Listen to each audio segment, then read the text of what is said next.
Hey there and welcome back. Tonight, if the day has worn you down to the very quick,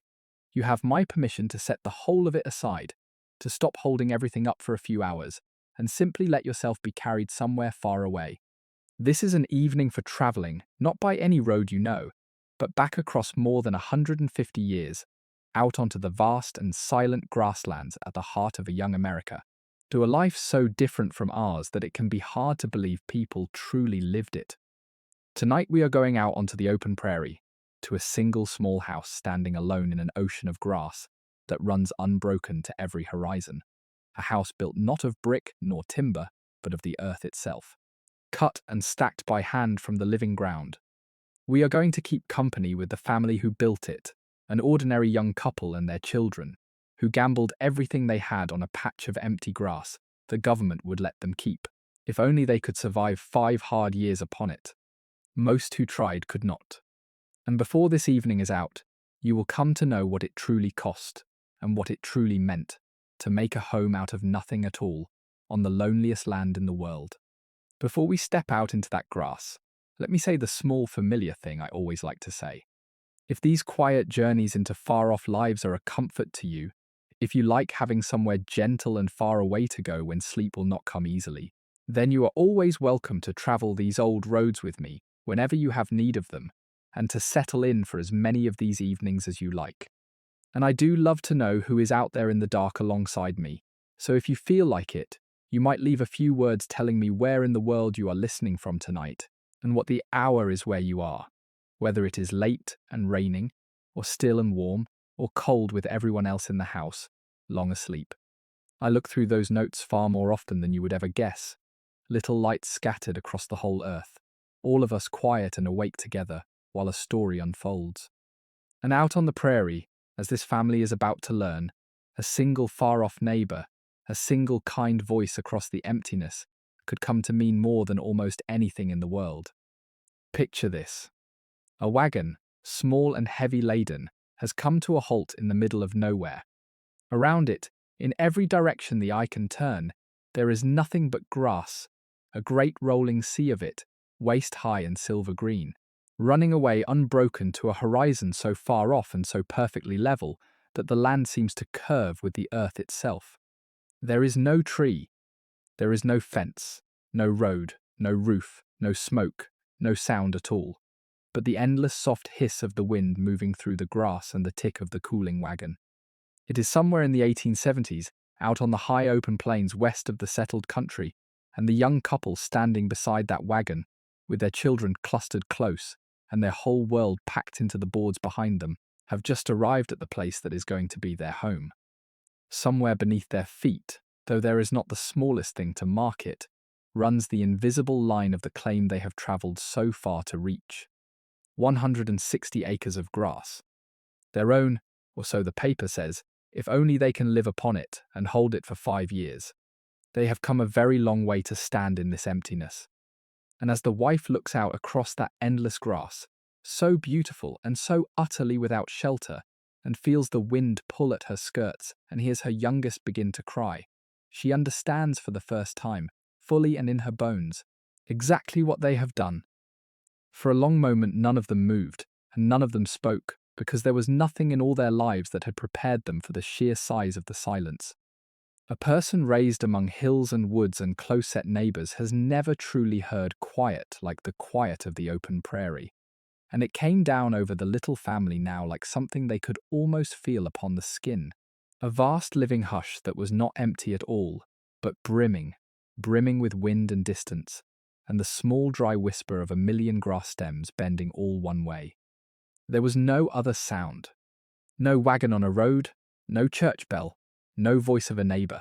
no bark of a dog, nothing that a human hand or a human throat had made. Only the wind and the grass and, far above, the thin cry of some bird too high to see.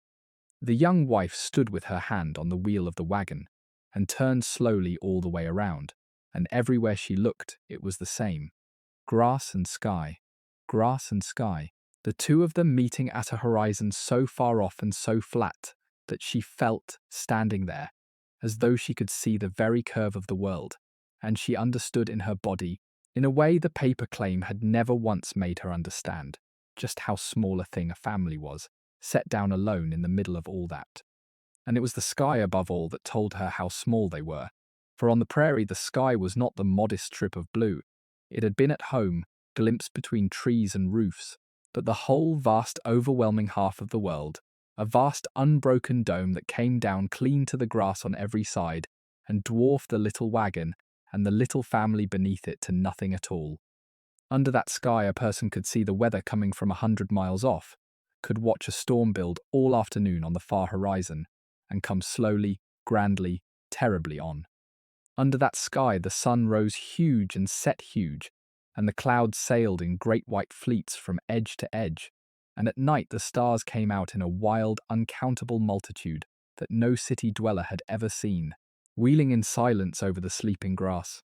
It was beautiful past telling, and it was frightening, for it made plain, in a way nothing at home ever had, exactly how large the world was, and how small a family was within it. A handful of souls and one canvas-topped wagon set down like a chip of driftwood upon an ocean that ran away to every edge of sight, with nothing between them and all that immensity but their own two hands and their own resolve. And it was beautiful.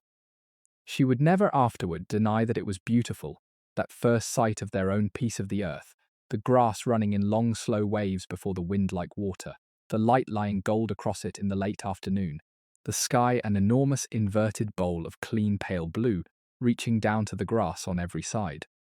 Her husband stood a little apart, and she could see the hope shining plain in his face as he looked out over it, seeing not the emptiness at all but the fields it would become, the house, the barn, the future, the whole good life he had promised her, waiting here in this grass. She tried to see it as he saw it, but where he saw a beginning, some colder and more clear-eyed part of her saw only how far they were from everything, how alone, how terribly exposed, a single wagon and a handful of people, and no shelter of any kind between them and a sky that could pour down sun or hail or snow or lightning exactly as it pleased, and no help nearer, perhaps, than a full day's hard travel in any direction at all. The beauty and the fear rose up in her together, and would not be parted, and they never quite would be in all the years that followed. For that was the truth of the prairie, that it was lovely and merciless in the very same breath, and asked you to love it and fear it at once. There was no time, though, for standing and staring, because the sun was sliding down the sky, and a family alone in the wilderness must see to itself before the dark. So they began, as they would begin every day of the whole life ahead, by simply doing the next thing that had to be done. The oxen were unhitched and staked out to graze. The children were set to gathering what little there was to burn, for there was no wood in all that country, not a stick nor a fallen branch, and their first fire upon their own land was kindled from twists of dry grass and the sun-dried leavings of the buffalo that had grazed there before them, the thing that would have shocked the wife a year before and that she now did without a second thought. A kettle was got boiling, a plain supper made, and eaten, sitting on the wagon tongue and the upturned boxes as the light went down and the western sky flared orange and then softened to violet. And then, very slowly, filled from edge to edge with more stars than any of them had ever seen at home. For there was nothing out here to dim them, no lamp, no town, no haze of smoke, only the pure black dome of the night crowded from rim to rim with a wild sweep of stars. And that first night they slept as best they could, the little ones inside the wagon and the grown ones beneath it, wrapped in quilts against the surprising cold, listening to the wind that never wholly stopped, and once, far off, the wavering cry of the coyotes, and the young wife lay awake a long while with her children breathing softly around her, and stared up into that huge starlit dark, and felt the loneliness of the place settle into her like a stone, and made herself, before she slept, a quiet and stubborn promise that she would not let it beat her. For those first days and weeks, until there was any kind of roof to shelter beneath, the wagon was their whole home, and the family lived out of it and around it as best they could, cooking at a fire in the open, sleeping crowded within it and beneath it, keeping their small store of possessions dry under its canvas when the rains came sweeping across the grass. It was a hard, exposed, makeshift way to live, and no one could live it for long, for the prairie summer would give way to the killing prairie winter, with a speed that allowed no dawdling, and every family that came arrived already, racing an invisible clock. There was a house to build before the cold,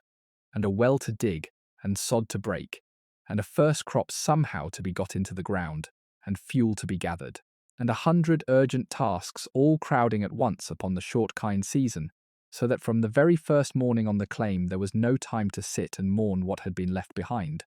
only the next thing and the next. And perhaps that was a mercy in its way, for a body too tired to think is a body too tired to grieve, and the sheer press of the work carried them past the worst of that first loneliness before they had time to drown in it. To the children, that first arrival was a different thing altogether than it was to their careworn parents, for where the grown ones saw the labour and the danger and the aching distance from all they had known, the children mostly saw only the marvel of it, the sheer astonishing bigness of the new world they had come to. Here was space such as they had never dreamed of, grass to run in that went on forever, a sky that was all their own, room to shout and race and roll and never come to a wall or a fence or a scolding neighbour. They took to it, most of them, with the quick, glad adaptability of the young, and while their mother lay awake that first night grieving for the home she had left behind, her children slept the sound sleep of the excited and the tired, and woke the next morning to run out into the dew-wet grass with cries of pure delight, and began at once, in the unthinking way of children, to make the strange, enormous place their own.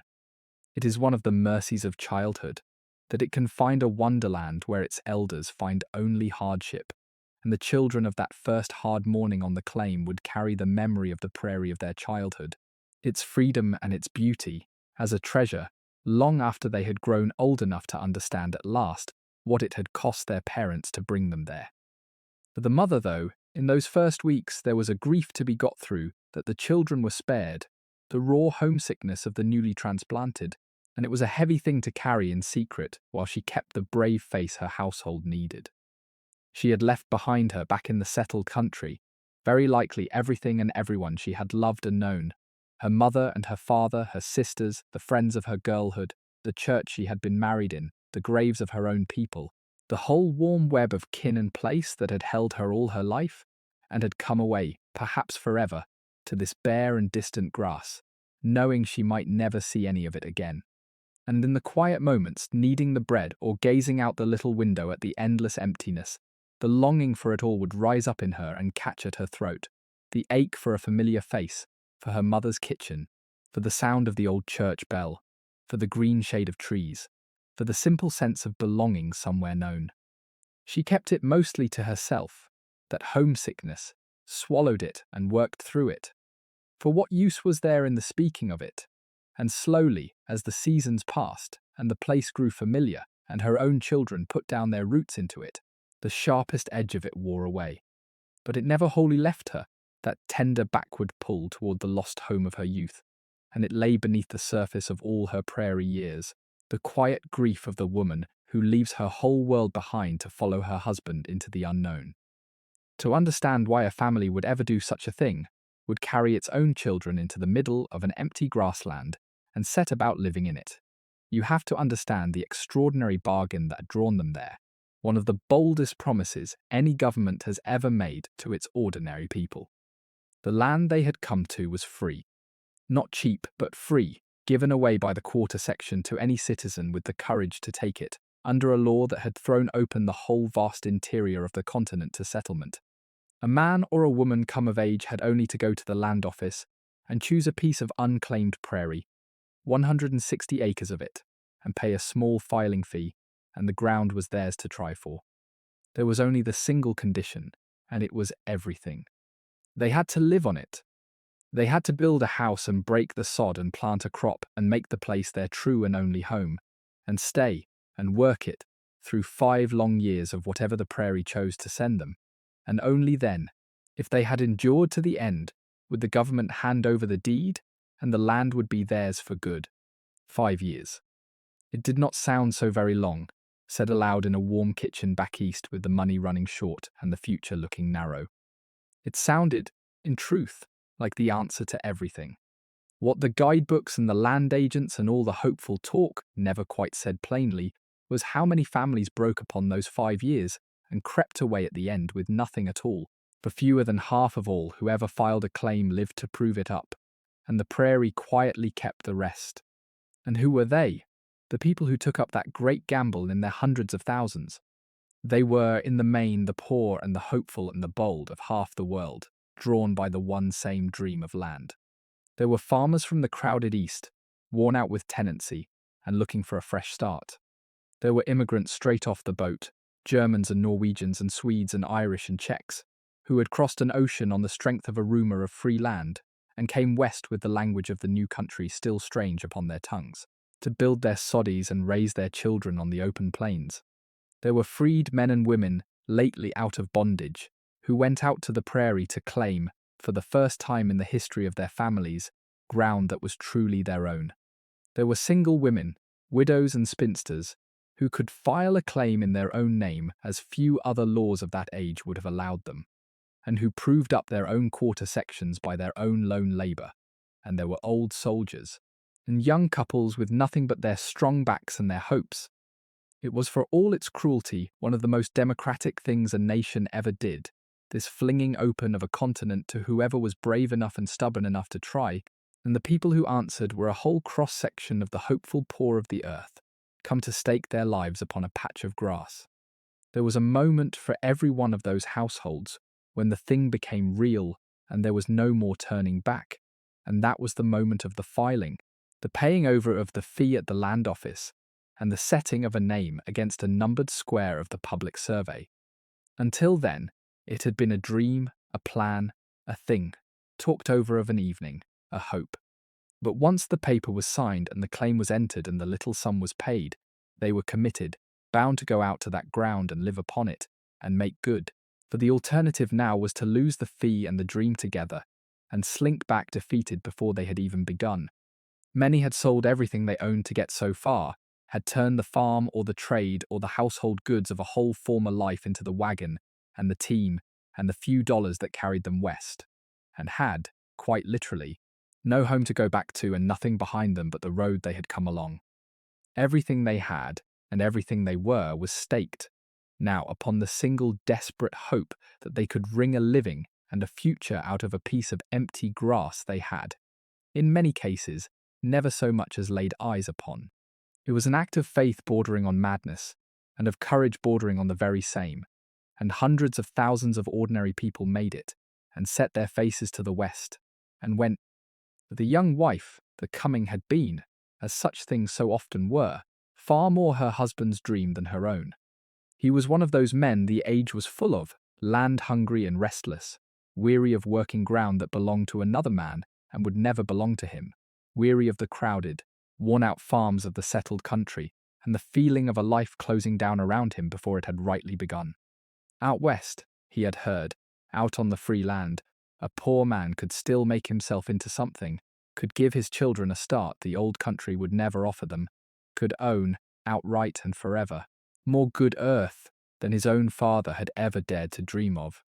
It had got into him the way that dream got into so very many, until there was no arguing against it, and she had not in the end argued so very hard, because there was truth in it too, and because some part of her also longed for a place of their own, some ground no landlord could ever turn them off of, some acres that would be theirs and their children's after them.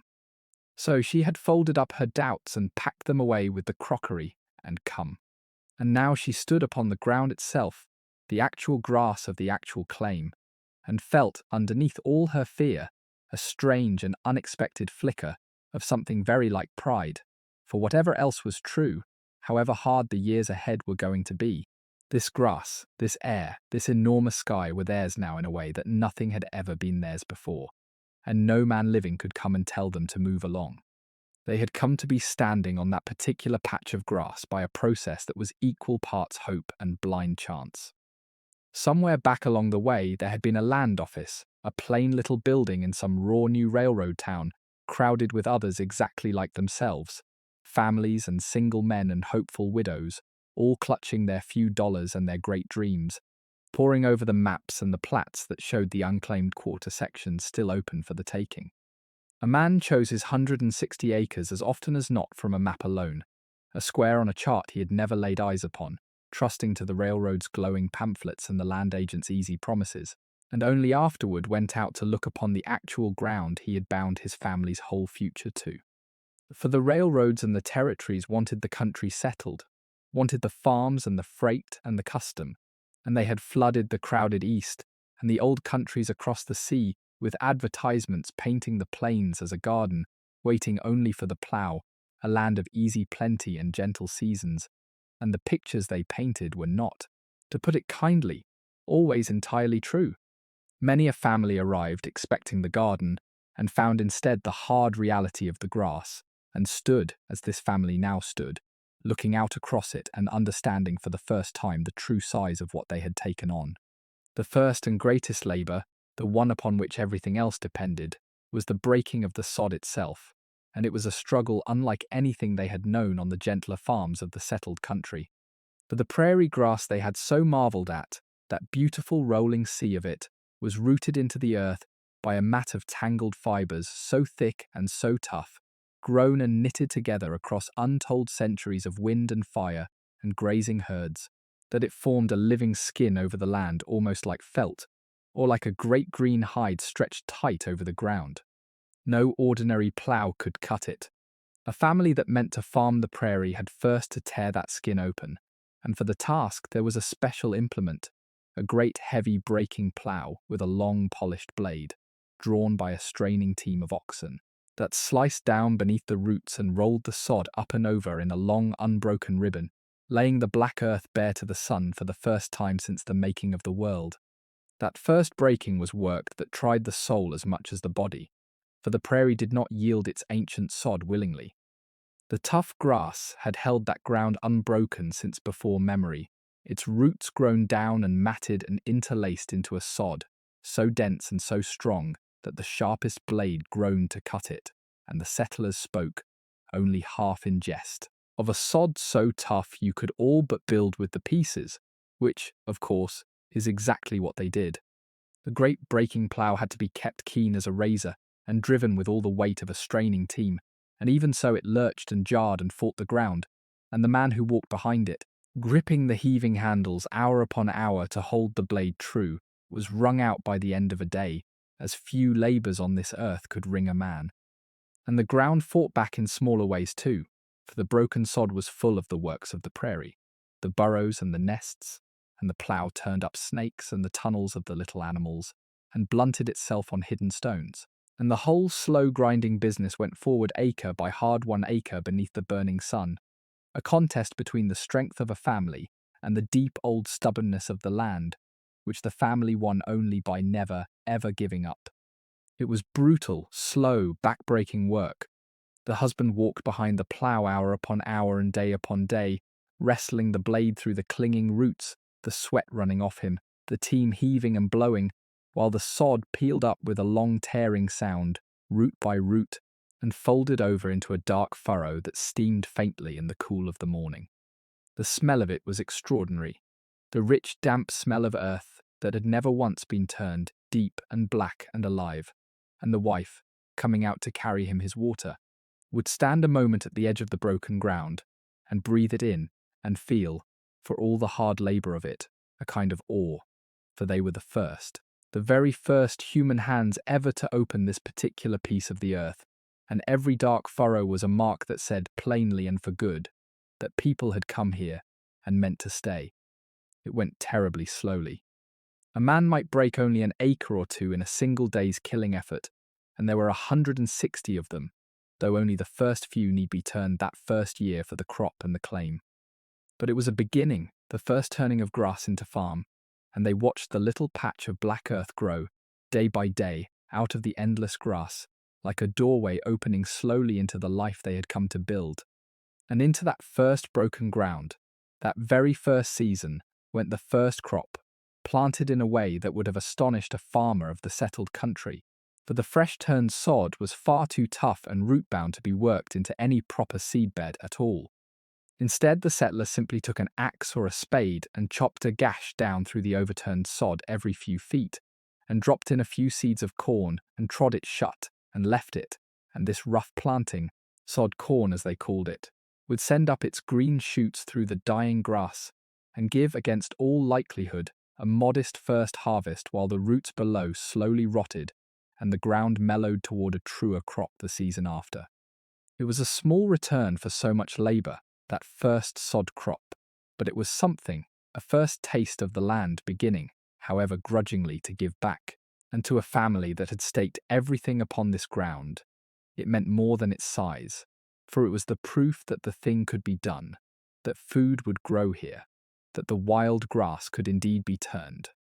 acre by stubborn acre, into a farm that would one day feed them. And there did come, at the last, a first reward for all that breaking, a first return out of the reluctant ground. When the sod corn ripened in the autumn of that first year, a poor thin crop by the measure of a proper field, but a crop all the same, grown where nothing had grown but wild grass since the beginning of the world, the family gathered it with a satisfaction out of all proportion to its size. Here at last was proof, held in the hand, that the great gamble might come good, that this hard land could be made to feed them, that the endless labour was not for nothing. And the next year the broken sod, rotted down now and mellowed, could be worked into a true seedbed and sown to real wheat. And if the rains came kindly and the hail held off and the grasshoppers stayed away, there might be a real harvest, a field of grain standing gold and heavy in the summer wind, the first of the crops that would, in the good years, be the making of them. It was slow, and it was chancy, and every harvest was a gift the next season might snatch away again. But that first taste of increase, that first proof that the wilderness could be turned to a garden, was a joy they never forgot. And it carried them forward through all that was still to come, on the strength of a single simple faith, that if only they held on, the land would in the end provide. But a crop in the ground was of little use without a roof to sleep beneath, and here the prairie set them their strangest and most defining task of all, for the family that came to the treeless plains to build a house discovered, on arriving, that there was nothing whatever to build it out of. There was no timber, no stone, no brick, not a tree for miles from which to saw a single board. There was only the grass and the earth beneath it, and so, of sheer necessity, out of the grass and the earth the house itself would have to be made. It sounds, said plainly, almost impossible, a house built out of dirt, and yet it was done, all across that vast country, by hundreds of thousands of families, and the humble sod house, the soddy, became the truest symbol of the whole homesteading age.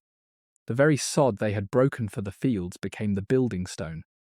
Cut into long, heavy bricks with the plough and a sharp spade, each one a thick slab of matted root and earth, the sods were carried to the chosen spot and there stacked up, layer upon layer, grass side down, so that the living roots would knit into the brick above and bind the whole together, the walls rising 2 and 3 feet thick, staggered like a bricklayer's courses, with gaps left for a low doorway, and,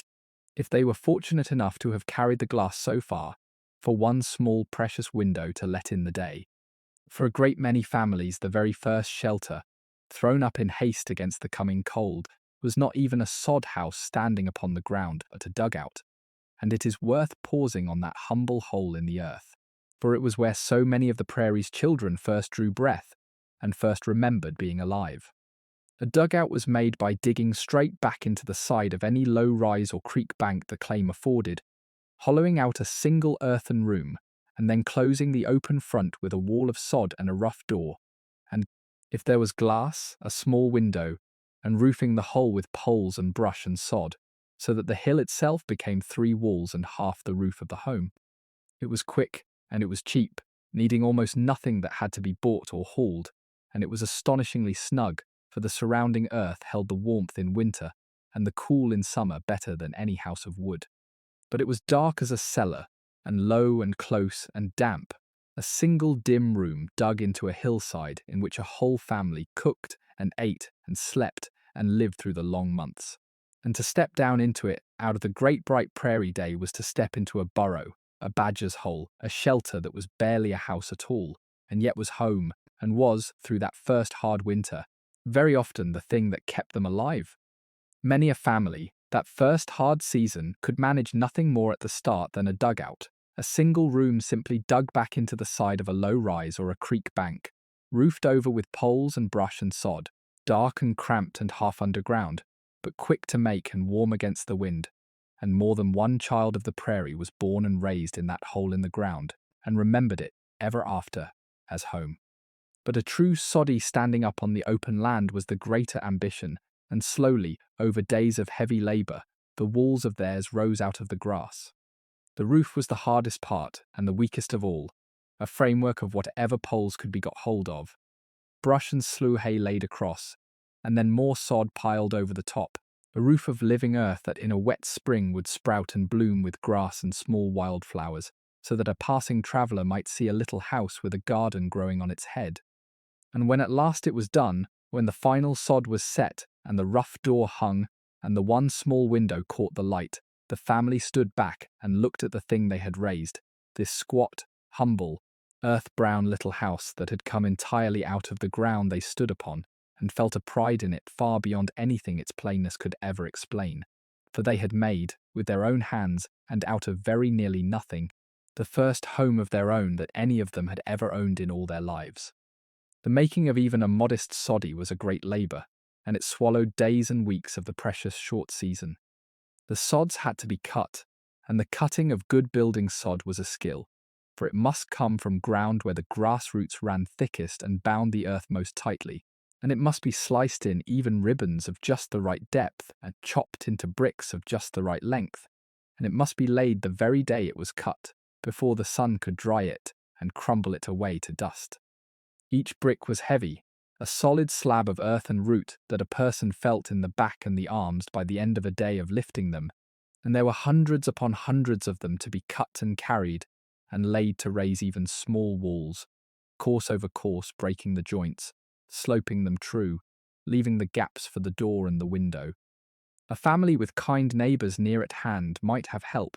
for on the prairie folk turned out to raise one another's houses as they raised one another's barns. But a family alone and early, with no neighbours yet within reach, built its house with the labour of its own few hands, the husband cutting and laying, the wife and the older children carrying, all of them bending their whole strength for days together to the raising of 4 earthen walls, until at last the humble thing stood finished and was theirs. The first night spent beneath a roof of their own, however humble, was a night the family would not forget. For after the weeks of living out of the wagon under the open sky, to lie down at last within 4 solid walls, with a door that shut and a roof overhead, was a comfort out of all proportion to the plainness of the place. The little house smelled of raw earth and cut grass, and the dark was total when the lamp was out, and the walls were bare dirt, and the floor was bare dirt, and yet it was theirs, a made thing, a shelter their own hands had raised out of the very ground, and lying there in the earth-scented dark, listening to the wind pass harmlessly overhead, instead of tearing at the wagon canvas, the family felt, for the first time since they had come, something like arrival, something like rest. They were not camping any longer. They were not merely passing through. They had a house, poor as it was, and a claim beneath it, and a roof of sod between them and the enormous sky. And though 1,000 labours still lay ahead and the hardest trials were yet to come, they had made their first true foothold on the land, and that first night's sleep within their own earthen walls was the sweeter for how dearly it had been earned. And there was so much to learn in those first bewildering months, for almost nothing they had known in the old country was of any use out here, and the prairie made them all, however skilled they had been before, into apprentices again at the plain art of staying alive. The wife had to learn to cook a whole meal over a fire of chips and twisted grass that would not hold its heat, to bake her bread in an oven she could not properly regulate, to keep a house clean, whose very walls and floor and ceiling were dirt, to do without 100 small conveniences she had never once thought about until they were gone. The husband had to learn the ways of a soil and a climate unlike any he had farmed, to read a sky whose moods he did not yet know, to build and mend and make shift with materials strange to his hand. They had to learn where the water lay, and what would grow, and when to plant, and how to face the storms, had to gather, painfully, and by hard experience, and the good advice of any seasoned neighbour they could find, the whole body of hard-won knowledge that the prairie demanded of those who would live upon it. They made mistakes, and paid for them, and learned. And slowly, over that first hard year, the greenhorns became prairie folk, competent and weathered and wise in the ways of the grass, and the life that had seemed at first impossible became, by the sheer force of doing it, simply the life they lived. Stepping inside that house for the first time was to enter a world that no one raised in a proper timber home could quite have pictured. It was dim, for the one small window let in only a modest square of daylight, and the thick earth walls swallowed the rest. And it was cool, remarkably cool, for those same deep walls that shut out the light, shut out also the fierce prairie heat, so that the summer sun which hammered the grass outside could not reach into the earth-cool dark within. The floor, at least at first, was the bare ground itself, swept hard and smooth. The walls were earth, the ceiling was earth, and earth, they soon learned, does not stay politely where it is put. Dirt sifted down from the roof in a fine and constant fall, into the food, into the beds, into the hair, and after a heavy rain the roof might drip brown mud for days together, and now and then some small creature of the prairie, a mouse or a snake or a shower of startled insects shaken loose from the sod above, would drop without any warning onto the table or the bed below. It was damp, and it was dark, and it was dirty, in a way that no amount of labour could ever wholly defeat. And for a woman who had kept a clean and bright house in the country she had left, it was, in those first days, a source of quiet despair. The worst of the soddy, worse even than the dark and the dirt, was what the rain did to it, for the roof of earth that kept out the sun so well was no match at all for a hard and steady downpour.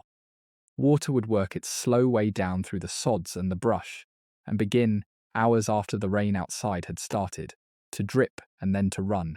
a brown muddy seepage that came through the ceiling cloth and spattered the beds and the table and the floor, so that a woman might find herself cooking her family's supper beneath a spread umbrella, or shifting the baby's cradle 3 times in a night to find a dry corner, and after the rain had stopped outside, the roof would go on dripping mud for a day or 2 more, entirely at its own leisure. And there were the other tenants of a house made of living earth, for the sod walls and the sod roof were full of the small life of the prairie, and mice made their nests in the walls, and insects dropped from the ceiling, and now and again, in warm weather,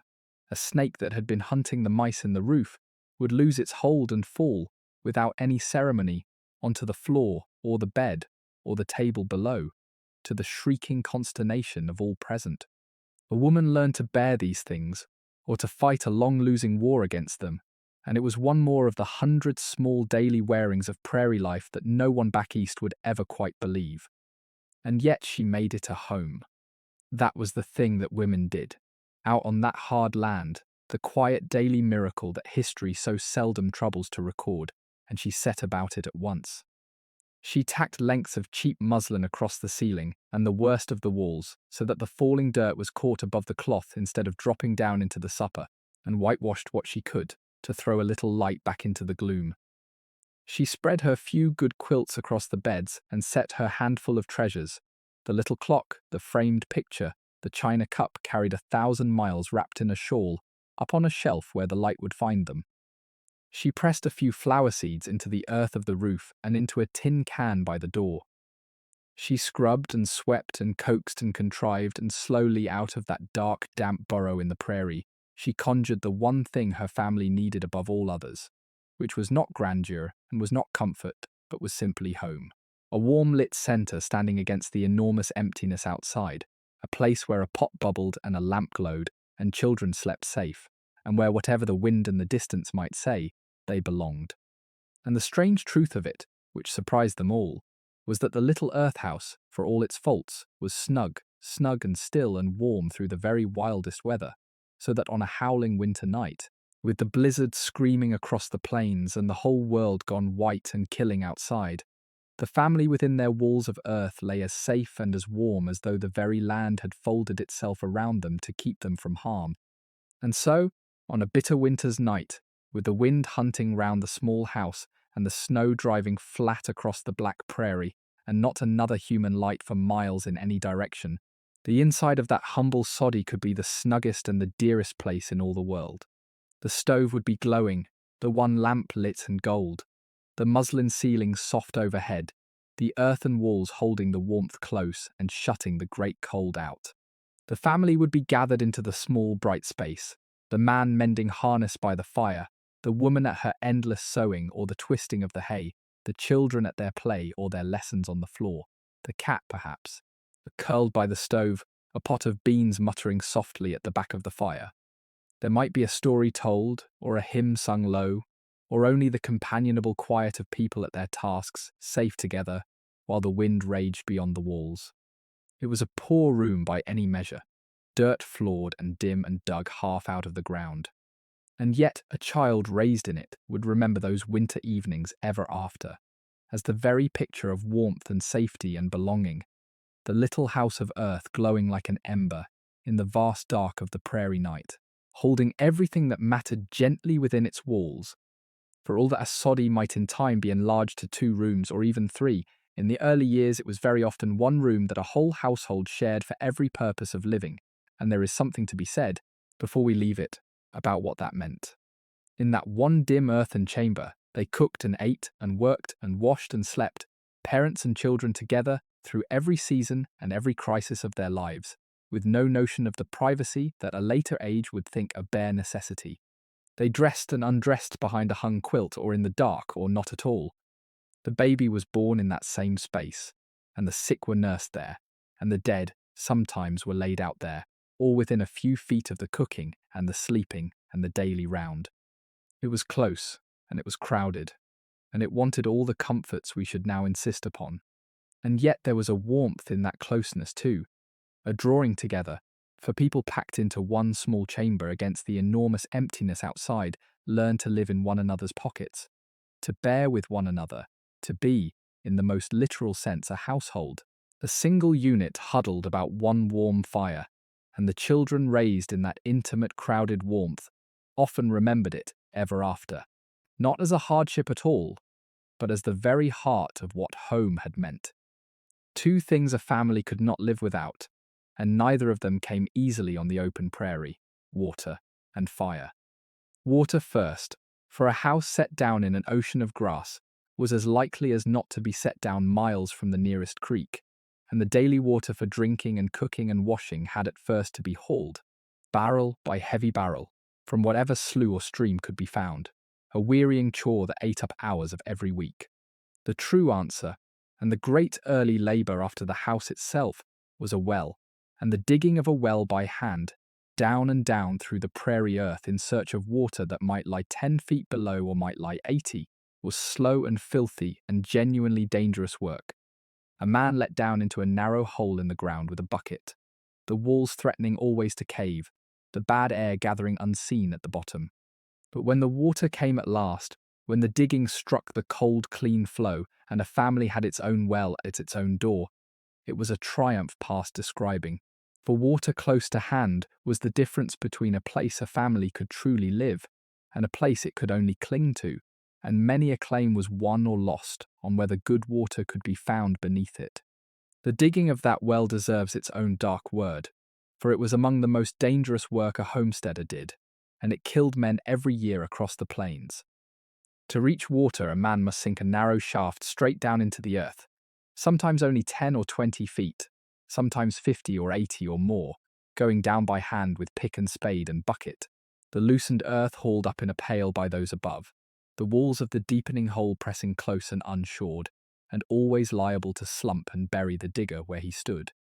And there was another peril, quieter and crueler, for in the still air at the bottom of a deep shaft, a bad and breathless vapour could gather unseen, and a man lowered down into it of a morning might simply slump and lose his senses with no warning at all,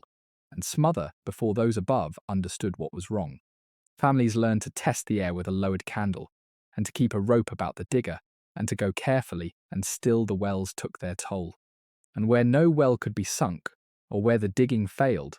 there was only the hauling, the endless hauling, water carried by the barrel from a far creek, or a neighbour's well, a wearisome journey made over and over. For a family and its stock drank a great deal in a day, and every drop of it, on a dry claim, had to be fetched from somewhere far off by the strength of somebody's back. And when the digging did strike water, when after all the labour and the danger, the spade at the bottom of the deep dark shaft turned up wet earth, and then a slow cold seep, and then, blessedly, clean water welling up out of the ground. It was cause for a rejoicing that a modern person, with water at the turn of a tap, can hardly imagine. Water was life, out there, more than anywhere, and a good well at the door meant that the household need no longer haul every drop from miles away. Meant washing and cooking and drinking and the beasts watered, and the garden saved in a dry spell. Meant, in a real sense, that the place could truly be lived in. The water of a new well was drawn up and tasted and pronounced upon like a fine thing, sweet or hard or iron-tinged, and thereafter that well was the very centre of the homestead's daily life, the place where the buckets were filled morning and night, where the milk and the butter were let down into the cool to keep, where the children were sent with the pail and lingered to play. A household's whole fortune could hinge on the luck of the water beneath its claim, and to have struck it good and plentiful was to have won one of the great hard prizes of the prairie, and to be spared one of its heaviest and most unending labours. And then there was fire, without which there was no cooking and no warmth and no surviving the winter at all, and fire meant fuel, and fuel on the treeless plains was a daily problem that never once went away. There was no woodlot to draw upon, no forest, no fallen timber, nothing of the endless firewood the settled country had always taken for granted. So the Prairie family burned whatever the prairie gave them. Chief of all, especially in the early years, were the dried droppings of the buffalo and the cattle, the flat grey chips that lay scattered across the grass, gathered by the sackful and the apronful, mostly by the women and the children, a chore that had shocked and shamed the newcomers at first, and very soon became simply a part of the day. For a chip fire burned hot and nearly clean, and there was no room out here for squeamishness. When the chips ran short, they twisted tight, hard knots of hay into dense little bundles that would burn slow, feeding them one after another into the stove through the long cold evenings, an endless tedious hand-cramping labour, twisting hay against the dark. They burned corn cobs and dried sunflower stalks, and anything at all that would take a flame. And a woman who had once cooked over a good deep bed of hardwood coals learned to make her family's bread and boil their supper over a quick hot blaze of grass and chips and twisted hay, tending it without pause because it never held its heat for long, and she did it 3 times a day, every day, for years on end. The gathering of the fuel was mostly the work of the women and the children, and it went on all through the good weather in preparation for the bad. For a family that came to winter short of fuel was a family in mortal danger. Out they would go across the grass with a cart or a barrow or only a sack and an apron, and gather the dried chips where the cattle and the last of the buffalo had left them, a stooping, tedious, unlovely chore that the newcomers had shrunk from in shame, and that the seasoned prairie folk did without a second thought, for there was no other fuel to be had, and a fire there must be. The chips were stacked and dried and hoarded against the cold like cordwood, and when they ran low the family fell to twisting hay, sitting of an evening by the stove, and winding the long dry grass into tight hard knots that would burn slow and steady, twist after twist after twist, the fingers roughening and aching at the endless work of it, feeding the fire's constant hunger through the long dark. The stove so fed had to be tended without pause, for neither chip nor hay twist held its heat as a good log did, and a woman cooking a meal or warming a room fed the fire almost as fast as it burned. Standing over it, minding it, coaxing it, and remembering perhaps, with a pang, the deep steady glow of a hardwood fire on a hearth in the country she had left, that she would very likely never sit beside again. The whole of the warm season, for a prairie family, was in truth a long preparation for the cold one, a race to lay by enough of everything to see them through the months when nothing could be got, and no journey lightly made. The cellar dug beneath or beside the soddy was filled against the winter with the fruits of the garden and the hunt and the harvest, the potatoes and turnips and cabbages banked in earth and straw, the barrels of salt pork, the crocks of butter and lard, the dried corn and beans, the wild plums and the chokecherries put up in the autumn, the eggs kept down in brine, the flour and the sugar and the coffee laid in by the sack on the last big haul to town before the roads closed. And the great anxiety, through the deep of the winter, was that these stores should last, should stretch across all the white shut-in weeks, until the spring opened the world again. For a family snowed in on an isolated claim with its larder running low, and the town of frozen days' travel off through the drifts was a family in real peril, and more than one, in a hard, long winter, came near to want before the thaw. So the wife measured and eked and made do, watching the level in the flour barrel and the meat in the cellar with a careful eye, feeding her household through the lean tail of the winter on less and less.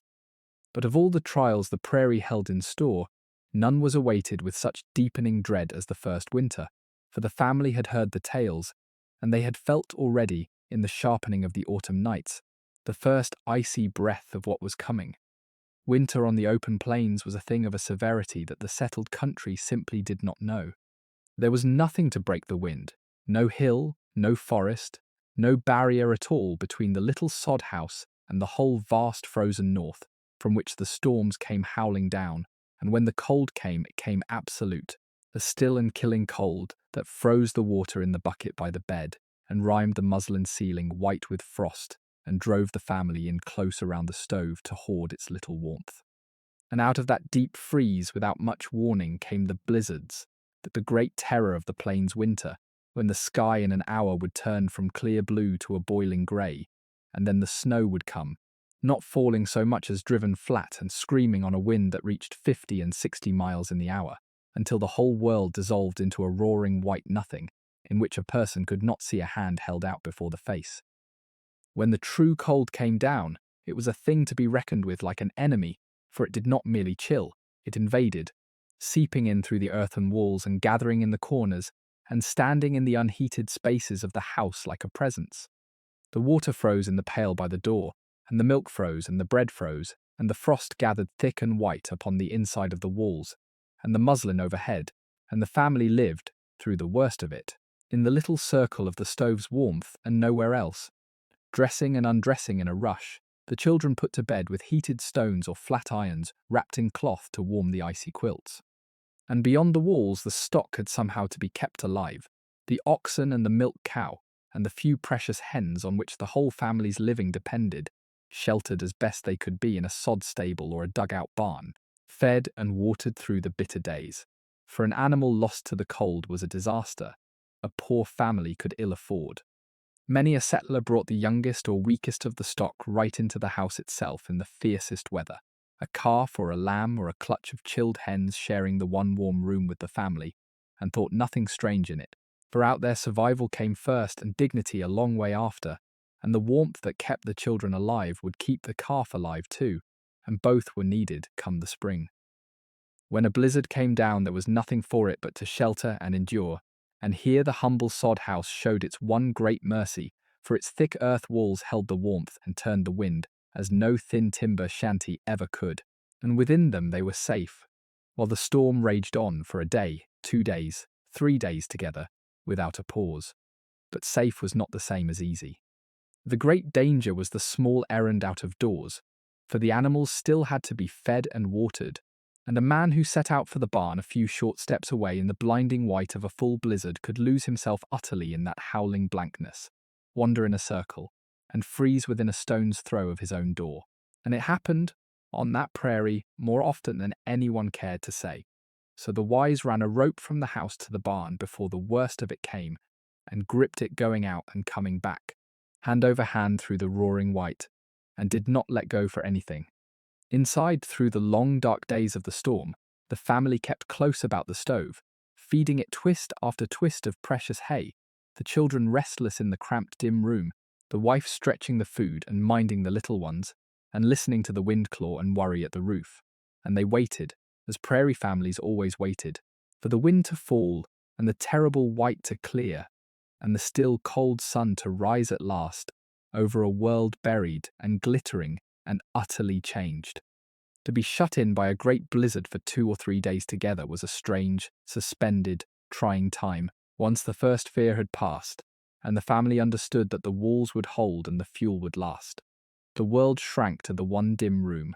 the light at the little window gone to a grey blank roar, the wind a ceaseless scream in the roof, and there was nothing to do but wait, and keep the fire, and keep the peace among children grown wild with confinement, penned in that small space with all their energy, and no way to spend it.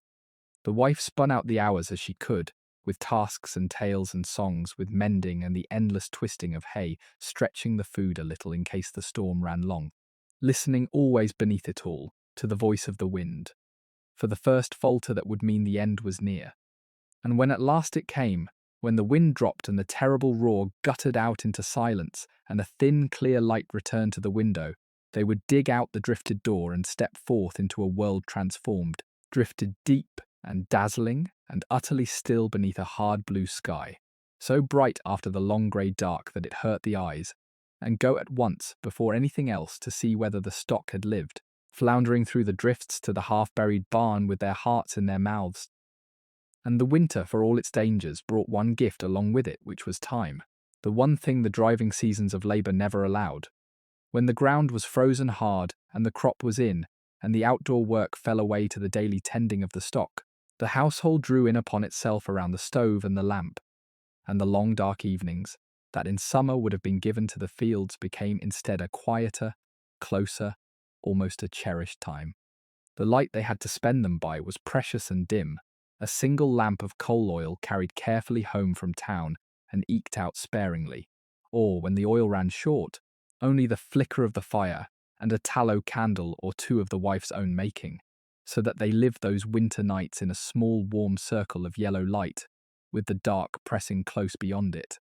And in that circle they did the indoor work of the season, the mending and the sewing and the whittling and the endless twisting of the hay, and they told the old stories, and read aloud by turns from the book, or the few treasured others, if any among them could read, and sang the old songs, and the children did their lessons or played their quiet games upon the floor, and the whole household was gathered close and warm and safe together through the long cold nights. And it was, for all the hardship of that life, one of its sweetest and most enduring pictures, the lamplit soddy in the winter dark, and the people within it, together.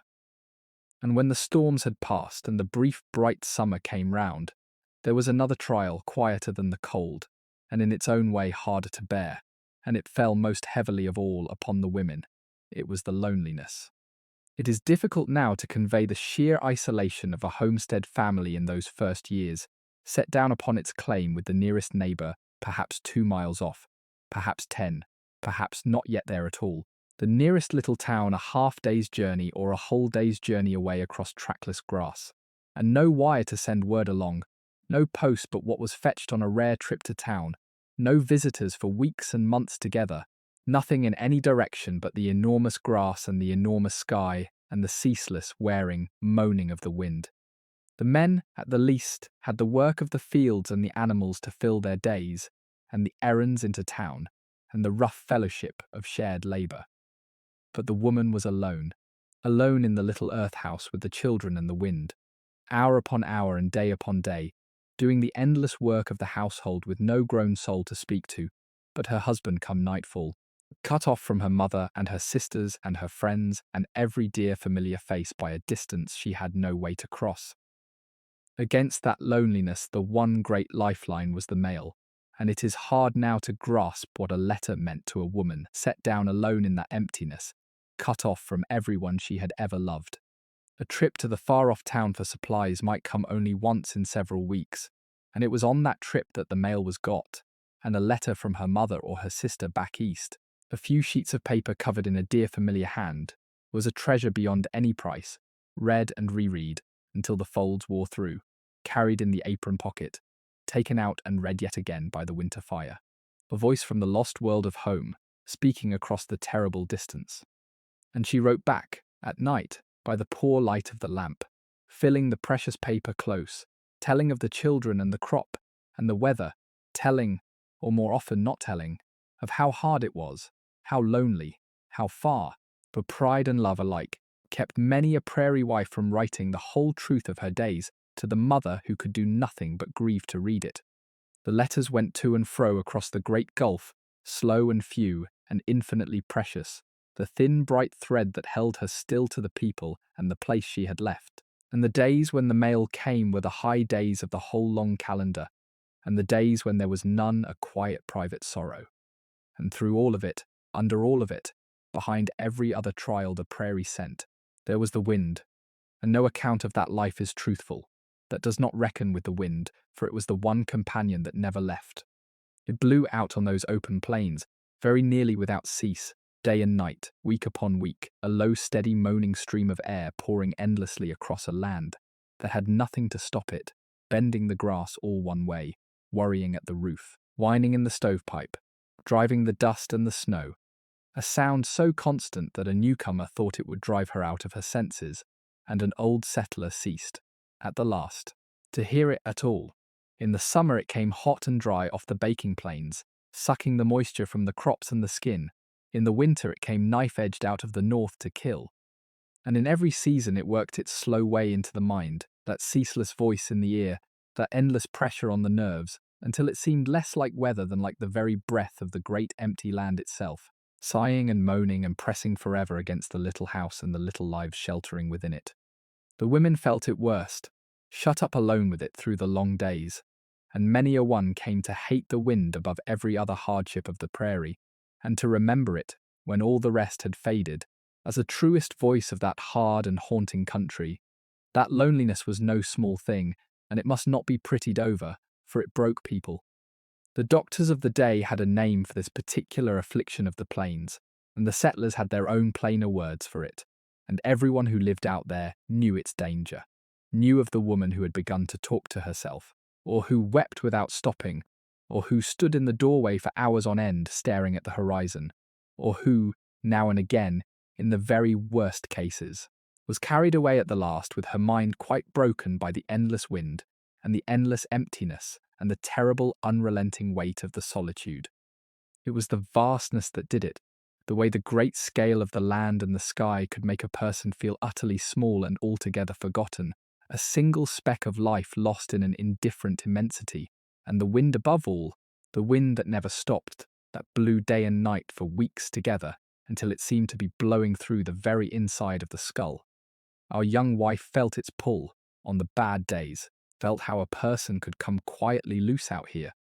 But she held on, as most of them held on, by the small, deliberate anchors of an ordered life, by the keeping of her house and her children, and her daily rounds, by the letters written and treasured, by the far-off hope of a neighbour woman a few miles distant, with whom, once in a great while, she might spend a single priceless afternoon, and by a deep and stubborn strength she had never known she owned until the prairie itself came looking for it. The thing that undid those who were undone was not any single hardship, but the sameness, the vast unvarying emptiness of it, days and weeks and months with nothing new to rest the eye or the mind upon, only the same grass, the same sky, the same wind, the same unbroken ring of horizon, with the little house at its dead centre, and no other human thing in sight. A person could begin, in that changelessness, to feel unmoored, to lose the sense of time and of self, to feel the great silence pressing in and the great space pulling out, and the wind, the endless wind, working away at the nerves like water wearing at stone. And so those who lasted learned, mostly without ever putting it into words, to build small walls of habit and meaning against the emptiness, to keep the day marked out in its familiar tasks, to make of the ordinary rounds of cooking and washing and mending a kind of anchor, to fix the eye on small near things, the bread rising, the child's face, the row of green in the garden, rather than let it stray too long out to that dissolving horizon. Our young wife kept herself, through the worst of it, by the children who needed her, and the work that would not wait, and a certain flinty refusal, bred in the bone, to give the prairie the satisfaction of breaking her, and by the slow accumulating knowledge, as the seasons turned and turned, that she was not, after all, being beaten, that she was, in truth, learning to live here, and even, on the good bright days, to love it. And love it, on the good days, she did, for the prairie that could crush the spirit could also, in its great empty beauty, feed it, and the woman who learned to live there, learned to take her joys where the land offered them, small and bright against the hardship. There was the meadowlark's song at dawn, and the wild sweetness of the prairie roses in June, and the play of the cloud shadows racing across the grass, and the glory of the sunsets that set the whole enormous west on fire, and the deep blue nights impossibly crowded with stars. There was the first green of spring after the long white winter, and the smell of the rain coming, and the sight of her own children brown and strong and laughing in the sun, There were the small triumphs of her own competence, the good bread, the full cellar, the healthy calf, the garden thriving against the odds. A woman who could not find and hold to such things went under out there, but a woman who could lift her eyes from the endless work to the beauty that surrounded it, found that the very vastness which had frightened her began, in time, to console her, and that she had grown, almost without her noticing, into a person larger and stronger and more deeply rooted than the frightened girl who had first climbed down from the wagon into all that grass. And yet the same great emptiness that could weigh so heavy by day had a different face by night, and a gentler one, that those who lived there came to know, and some of them to love. When the work was done and the dark came down over the plains, a stillness fell that was deeper than any a crowded country ever knows, the wind sometimes dropping away to nothing at the day's end, so that the silence itself seemed to have a presence, vast and soft and whole. And overhead the prairie sky at night was a wonder past the telling. A great black vault strewn thick from edge to edge with more stars than a town-bred soul had ever dreamed were there, the whole shining river of them pouring across the dark, so low and so bright and so numberless that a body standing alone beneath them in the sleeping grass felt lifted clean out of the smallness of the day into something enormous and eternal and strangely comforting. The coyotes might sing, far off across the dark, and a night-bird call, and the grass stir and settle, and the little house sit low and quiet under all that blaze of stars, with everyone it held asleep and safe within it. And on such a night the prairie did not seem hard or cruel at all, but only immense and beautiful and at peace. And the people who slept beneath that sky slept the deep sound sleep of bodies, well tired and souls, for all their troubles, somehow at home. When at last the winter loosened its grip, when the snow sank away into the earth, and the fierce wind turned soft, and the first green haze crept back across the grey grass, the relief of it went through the whole family like a tonic. Spring on the prairie was a glory, the vast land greening and flowering from horizon to horizon, the sloughs filling with returning birds, the air gone suddenly sweet, and it brought with it the great work of the year, the planting on which everything depended.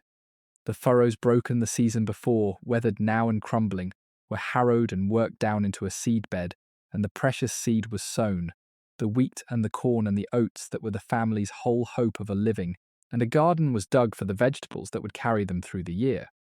Everything now was a wager on the weather, on the rain that might come too little or too much, on the hail that could flatten a ripe crop in 10 minutes, on the 100 things that might go wrong between the sowing and the harvest. And the family worked from the first grey light to the last of the dusk, planting their hope in the ground and praying that the prairie would let it grow.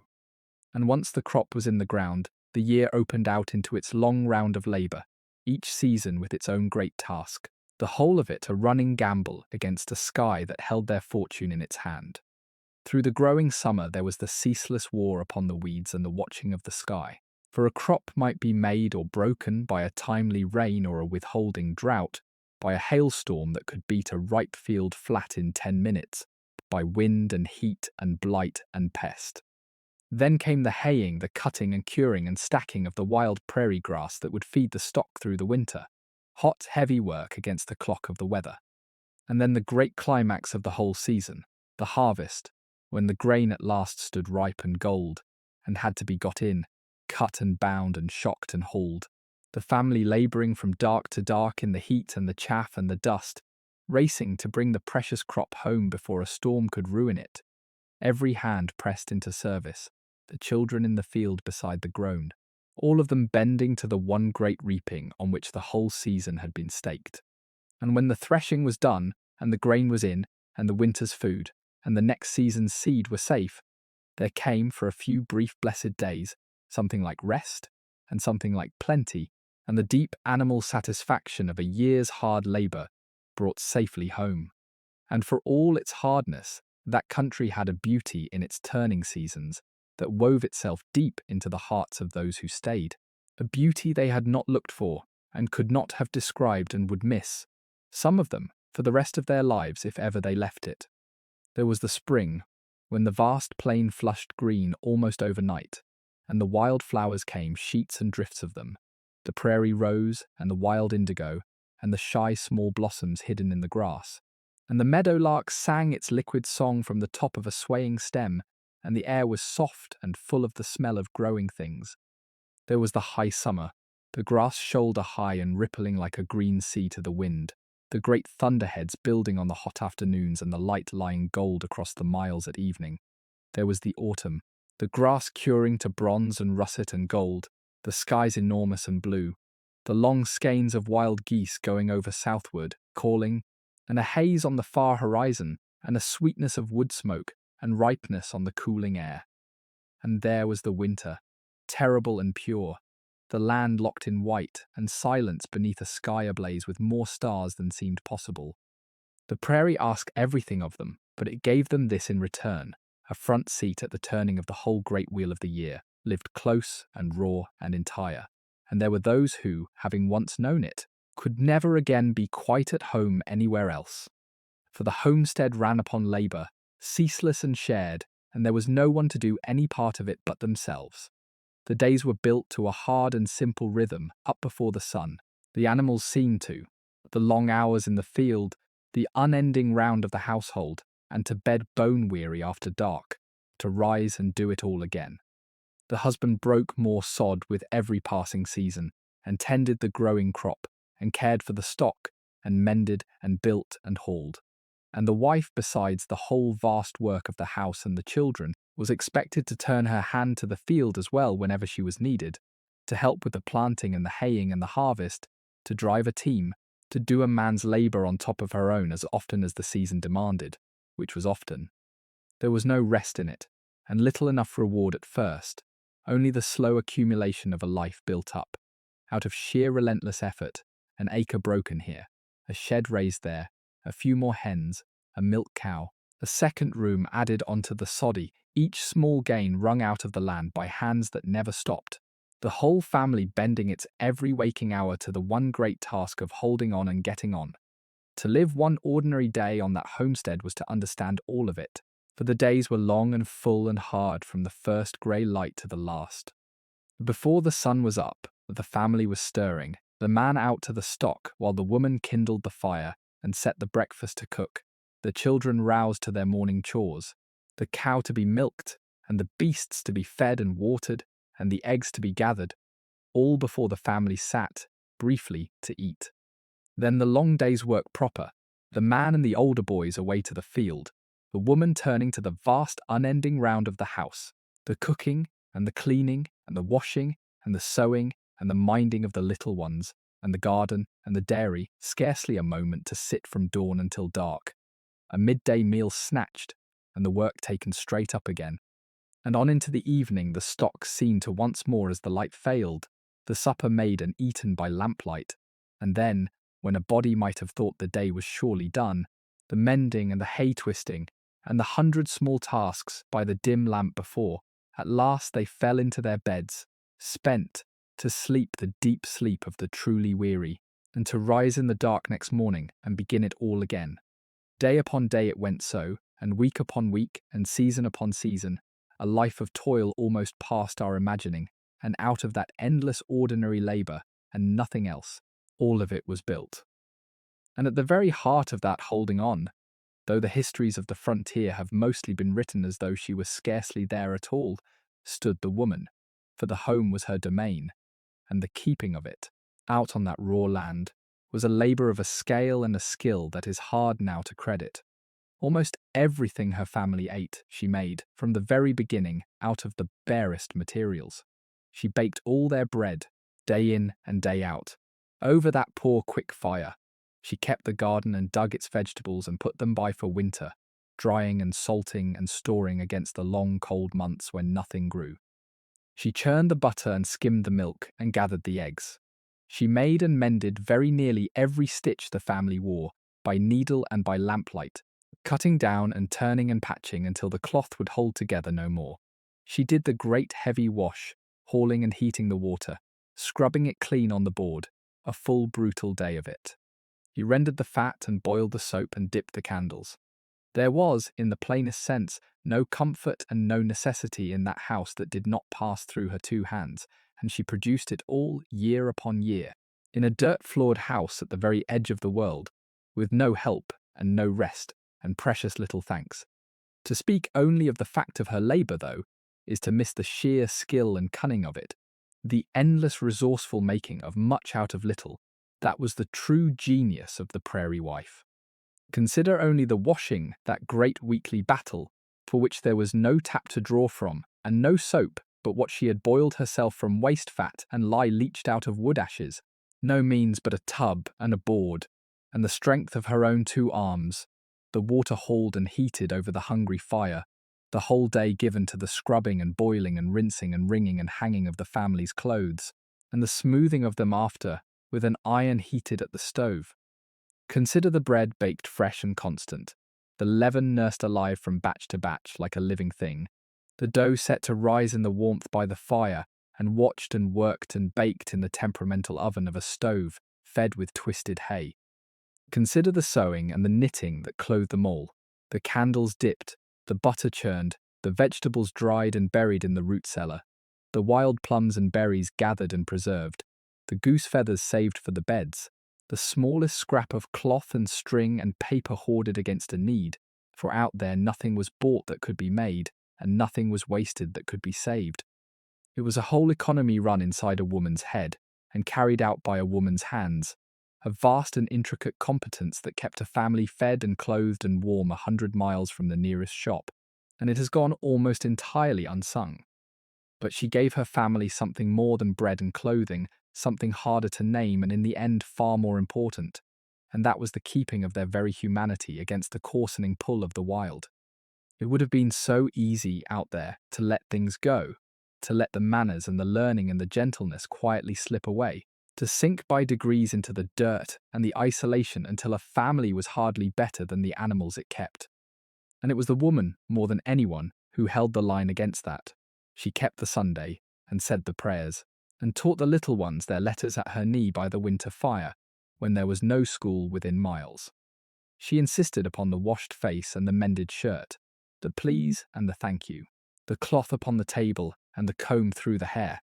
all the small, hard-kept decencies that said, "We are civilized people still. We have not been beaten down into the mud." She held beauty alive where she could, in the flowers by the door and the treasured picture on the wall, and the hymns sung over the washing.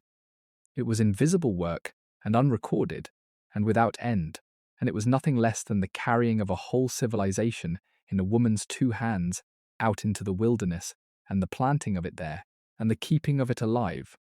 Of all the woman's domains, the one that was most purely her own, and gave her back the most, was the garden, that patch of coaxed and guarded green beside the sod house on which so much of the family's eating depended. She had likely carried the seeds 1,000 miles, folded in paper, the beans and the squash, and the turnips and the precious few flowers, saved from her mother's garden in the country she had left, a living thread of home carried out into the wilderness. And she planted them in the broken earth and fought for them, against the drought that would parch them, and the wind that would flay them, and the rabbits and the insects that would eat them, hauling water to them in the dry times bucket by weary bucket, and coaxed from that hard ground the potatoes and the beans and the cabbages and the pumpkins and the onions that, dried and buried and stored, would carry the family through the winter. The difference, very often, between plenty and want. But she found a way, as women will, to grow a little beauty there too, alongside the food. A row of hollyhocks against the sod wall, a few morning glories climbing a string by the door, a marigold, a sweet william, small brave flags of colour and grace planted in the teeth of that grey immensity, that said, more plainly than any words could, that a woman lived here and had not given up, and would have beauty in her life, though she must raise it herself out of the dirt with her own 2 hands. The genius for making much from little reached into every corner of that household, and nothing at all was wasted that a woman's ingenuity could turn to use. The flour and the feed came in stout cloth sacks, and those sacks, washed and bleached and cut and sewn, became towels and dishcloths and underthings and children's clothes and even prettily hemmed curtains for the little window. Worn-out garments were unpicked and turned and cut down for the next smaller child, and then, when they could serve as clothing no more, torn into strips and braided or hooked into rugs for the earthen floor. The fat was saved for soap and the ashes for lye, and the bones for broth and the feathers for beds and the very corncobs for fuel and kindling. A broken tool was mended and mended again. A precious scrap of paper was written upon and turned and written on the other way. Every button and pin and length of string was hoarded in its box against a day of need. It was an economy of the utmost thrift, born of a place where the shops were a hard day off and the money always short. And the women who ran it developed a resourcefulness, an inventiveness, a sheer refusal to be defeated by the lack of any needed thing that was among the truest and the least sung of all their many skills. And there was one corner of the household economy that was the woman's own in a special sense, for it brought in many a place, very nearly the only ready money the homestead saw from one year's end to the next, and that was the produce of the henhouse and the dairy. The eggs the hens laid and the butter the wife churned, above what was eaten at home, were saved and carried to the town and traded at the store for the few things that could not be made on the claim. The coffee and the sugar and the salt, the needles and the thread, the boots and the cloth and the little treats, so that a household might run for months together on what the men called, half in jest and half in earnest, the butter and egg money. It was the wife who tended the hens and gathered the eggs and set the broody ones to hatch, who milked the cows morning and night and skimmed the cream and worked the churn and patted the butter into its moulds. And it was her skill that made the butter sweet and the flock thrive, and her small steady trade at the store that oiled the wheels of the whole enterprise. The men might bring in the great once-a-year sum of the harvest when there was a harvest, but it was the woman's eggs and butter, week in and week out, that kept a household in the small necessaries between times. And many a prairie home would have gone bare indeed without that quiet, unregarded stream of a woman's earning. The children of the prairie grew up quickly, for there was no room on a homestead for idleness, and a child was set to useful work almost as soon as it could walk. There were tasks fitted to every age and size, and the little ones learned them early and did them as a matter of course, with none of the leisure a child of a gentler age would know. They gathered the chips for the fire and the eggs from the hens. They fetched and carried water. They weeded the garden and frightened the birds from the crop and picked the bugs from the potatoes. The older children herded the cattle, that great endless prairie corps, walking out with the beasts to the good grass and watching over them all the long day and bringing them safe home at dusk, and minded the younger ones, and helped in the field at haying and harvest, doing, by 10 or 12 years of age, a real and needed share of the family's labour. It aged them a little, that early work, and gave them a gravity and a competence beyond their years.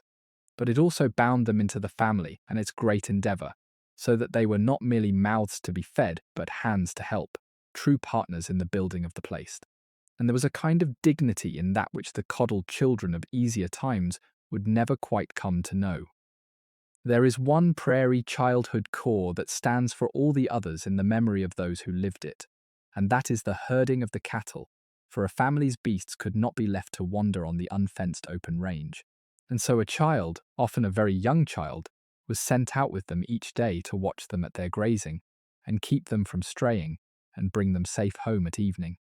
Picture a boy or a girl of 7 or 8, alone, out on the great grass a mile or two from the house, with the cattle spread and grazing and the whole enormous day to be got through, watching, walking, waiting, with no company but the beasts and the birds and the wind, no shelter from the sun or the sudden storm, nothing to do through the long hours but keep the herd together and stay awake and hold the fear at bay. It was lonely work, and tiring and sometimes frightening, for a storm might come up, or the cattle might bolt, or a child might, for one dreaming moment, lose all track of where the house lay in that sameness. And yet those who had done it remembered it, oddly, with something close to tenderness, the long solitary days out on the grass, the closeness to the land and the sky and the animals, the strange grave self-reliance it bred in them so young, and they carried the mark of it, that early acquaintance with solitude and responsibility, for the whole of their lives. And yet it was not all work, for the prairie was also, to a child, the most enormous and marvellous playground that ever there was, a whole boundless world of grass and sky and living creatures to be explored. and the children of the homestead ran free across it in a way that would stop a modern parent's heart. They knew every fold and slough and rise of their piece of the earth. They tamed the wild things and hunted out the nests of the prairie birds, and rolled and tumbled in the deep grass, and lay on their backs watching the huge white clouds sail slowly over, and made their small games out of nothing at all. There was a freedom in that childhood, a bigness to it, that its own children would remember all their lives after as a kind of lost paradise. But the freedom had its shadow, for the prairie that was a playground was also full of ways to harm a child. The open well, and the kicking animals, and the sudden storm, and worst of all, the terrible ease of getting lost. For a small child who wandered too far into that trackless identical grass could vanish as surely as a stone dropped into the sea, and more than one was lost that way and never found.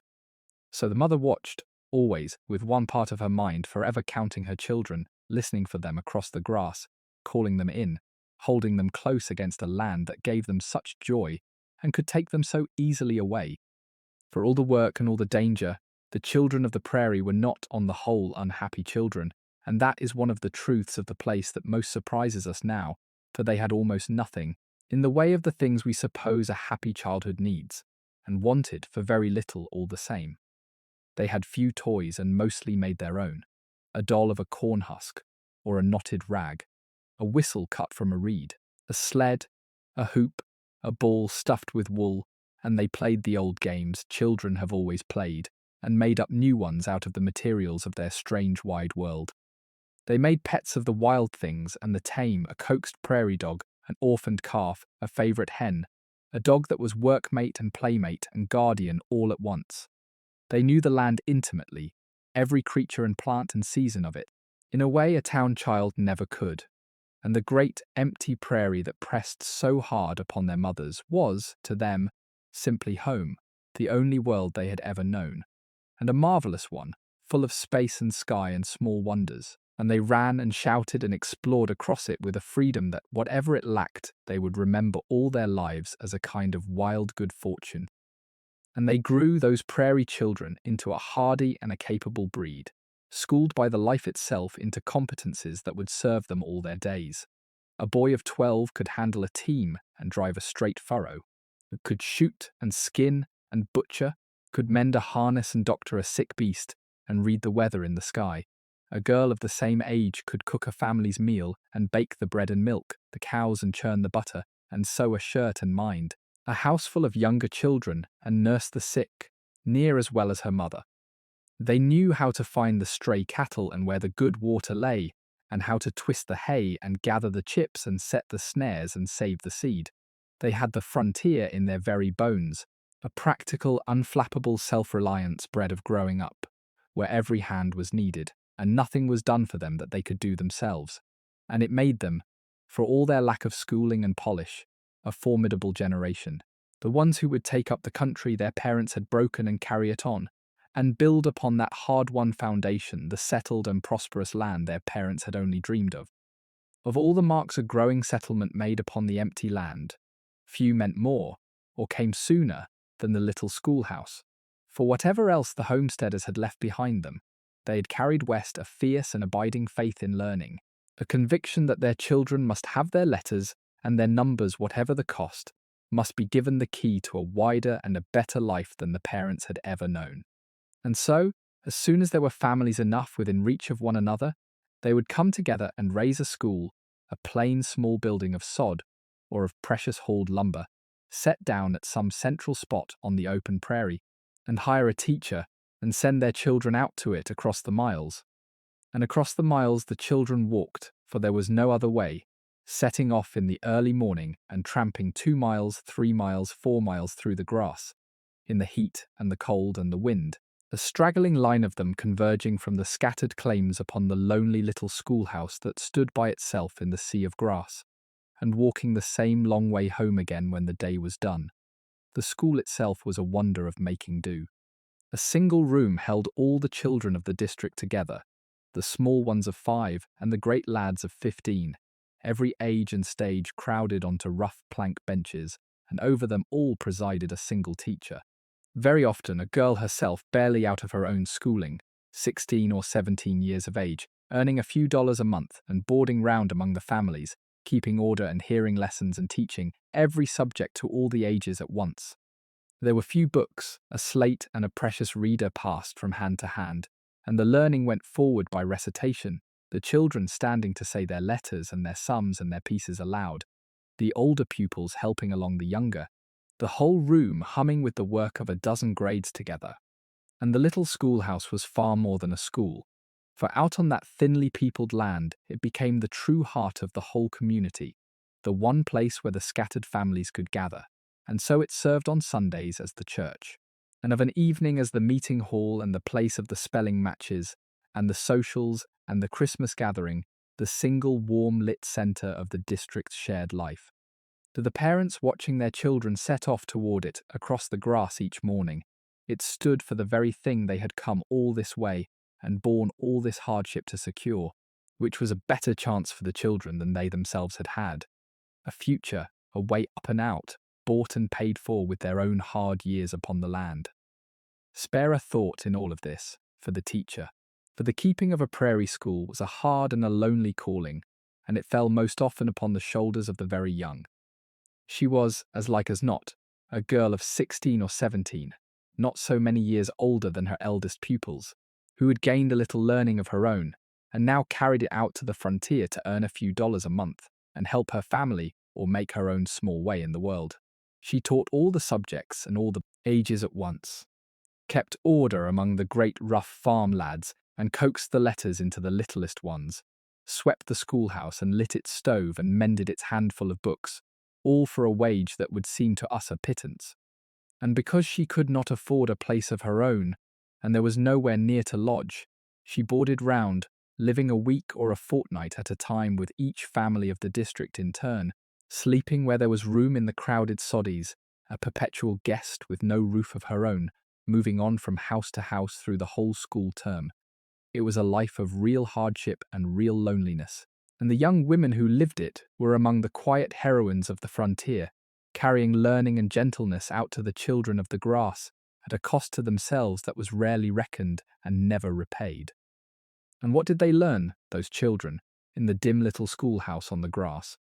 They learned their letters and their figures, first of all, chanting them together, scratching them on the small black slates that were passed and shared, for paper was far too dear to waste upon a child's first crooked efforts. They learned to read from the worn and treasured readers that were the whole library of many a prairie child, the graded books full of improving tales and noble verses, and stern moral lessons, and a child who worked his way up through them, reader by reader, was thought to be getting an education indeed. They learned their geography from a cracked map, and their history from the teacher's telling and sums enough to keep accounts and figure the yield of a field. And they learned, above all, by heart, memorizing and reciting a great store of poems and passages and speeches, so that a plainly schooled farm child of that age might carry more good words in the head than many a college man does now. And they learned it all in the single crowded room, the youngest soaking up what their elders recited, the eldest fixing their own learning by helping the small. And they walked their long miles home again through the early winter dark, with their heads full of spelling words and their lunch pails empty, the light of the soddy windows a welcome star at last across the darkening grass. The winter turned the daily journey to that schoolhouse into a small trial of its own, and the schoolhouse itself into a huddle about a stove. The children came in of a bitter morning, stiff and blue with the cold of the long walk, stamping the snow from their feet, and gathered close about the box stove that the biggest boys had been sent early to light, thawing their hands before the lessons could begin, their wet mittens and coats steaming on the rail. The one stove was the whole warmth of the place, and the children nearest it roasted while those against the far walls shivered, and the teacher moved them about to share the heat, and the ink froze in the wells on the coldest days, and the wind found out every chink in the walls. And yet the schoolhouse in winter had its own snug charm, the stove glowing and the frost thick on the panes, and the whole company shut in warm together against the white waste outside, the drone of the recitations, and the scratch of the slates, and the crackle of the fire, and then the long tramp home again, through the blue snow light of the shortening afternoon, the smoke of the home soddies rising straight up in the still cold air ahead, and supper, and the fire, and the people who loved them waiting. It was a hard way to come by an education out there in the cold and the distance. But they came by it, those children, and were glad of it, and carried it all their lives. And the schoolhouse gave back to the district far more than its lessons, for it was the one roof under which the scattered people could come together, and the events it hosted were the bright beads strung along the hard thread of the Prairie year. Chief among them was the spelling match, when of a winter evening the families would gather by lamplight, and the spellers would stand and be given out their words. The tension mounting as the ranks thinned and the hard words came, until one champion stood alone, to the pride of a family and the cheers of the room. There were the recitations and the singing, the children standing to say their memorized pieces before the beaming and terrified eyes of their parents, and the Christmas program, the great event of the whole season, when the little schoolhouse was decked with what greenery could be found, and a tree, if a tree could be got, was hung with homemade ornaments and small precious gifts, and the whole district crowded in to watch the children perform and to share a rare evening of warmth and light and fellowship against the black winter night outside. These gatherings, humble as they were, meant more to those isolated families than any grand entertainment could ever mean to us, for they were hard won and long awaited, and they were the very glue that bound the lonely claims into a community, and their memory glowed. For those who had been children there, all their lives long.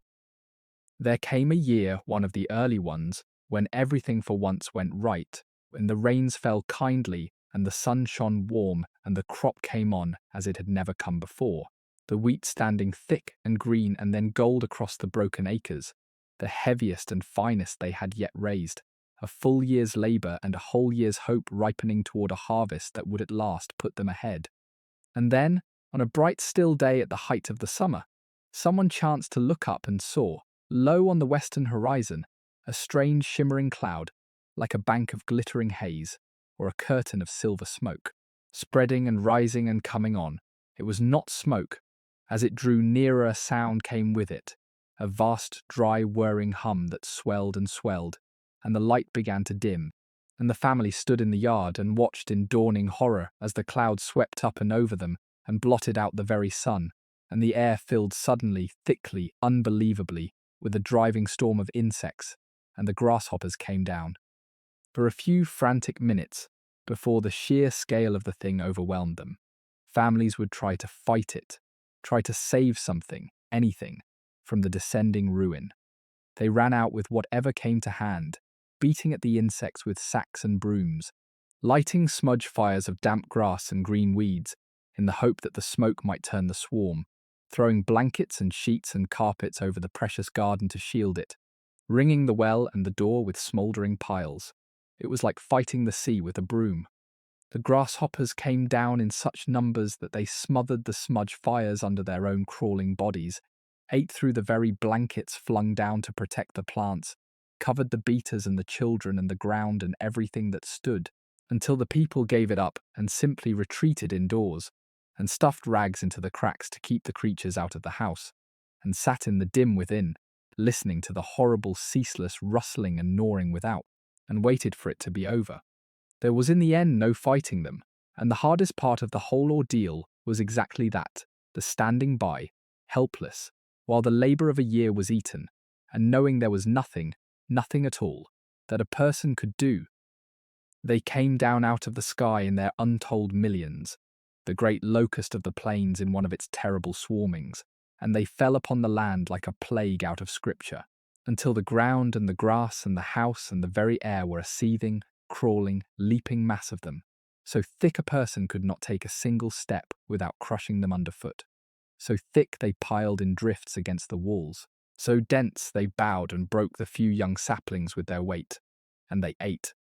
That was the horror of it, the eating, the sound of those numberless jaws working through the standing crop, for they devoured every green thing in the world with an appetite that beggared all belief, and the family could only stand and watch, helpless and sick, as the entire beautiful golden field, the labour of the year, the hope of the future, was stripped down to the bare stalks and then to the naked ground in a matter of hours, eaten to nothing before their very eyes. They ate the garden down to the earth. They ate the leaves from the saplings, and the washing from the line, and the very handles of the tools where the sweat had salted the wood. And then, in a day or two, as suddenly as they had come, they rose again in a glittering roar and swept on, and left behind them a land laid utterly waste, brown and bare and ruined to the horizon, as though a fire had swept across it, and a vast silence where the green world had been. The ruin the swarm left behind was of a completeness that had to be seen to be believed, and it fouled far more than the fields. The insects choked the wells and the creeks, and lay in stinking windrows where they had drowned or died, so that the very water went bad. They had eaten the wool from the sheep's backs, and the harness from the pegs, and the curtains at the windows where they could reach them. The stripped land lay brown and bare to the horizon, and over it all hung a strange, sickening smell, the reek of the millions of them crushed and rotting. On the railroads, it was said, the trains could not climb the grades, for the crushed bodies of the insects greased the very rails, and the wheels spun helpless, and the crews were forced to get down and sand the tracks. It was a visitation out of an older and a darker world, biblical in its scale and its horror, and to the family that had watched a whole year's living devoured in an afternoon, it seemed, in the first shock of it, less like a natural misfortune than like a judgment out of the sky. And it took a hard and a stubborn faith to look upon that ruin and resolve, even so, to stay and to plant again. And when the worst came, when the crop was gone and the family was left staring at ruin, there was often, though not always, a hand held out. For the prairie folk knew that any of them might be next, that this season's stricken neighbour was next season's helping one, and they shared what little they had, a sack of seed, a side of pork, the loan of a team, passed quietly from the ones who had been spared to the ones who had been hit.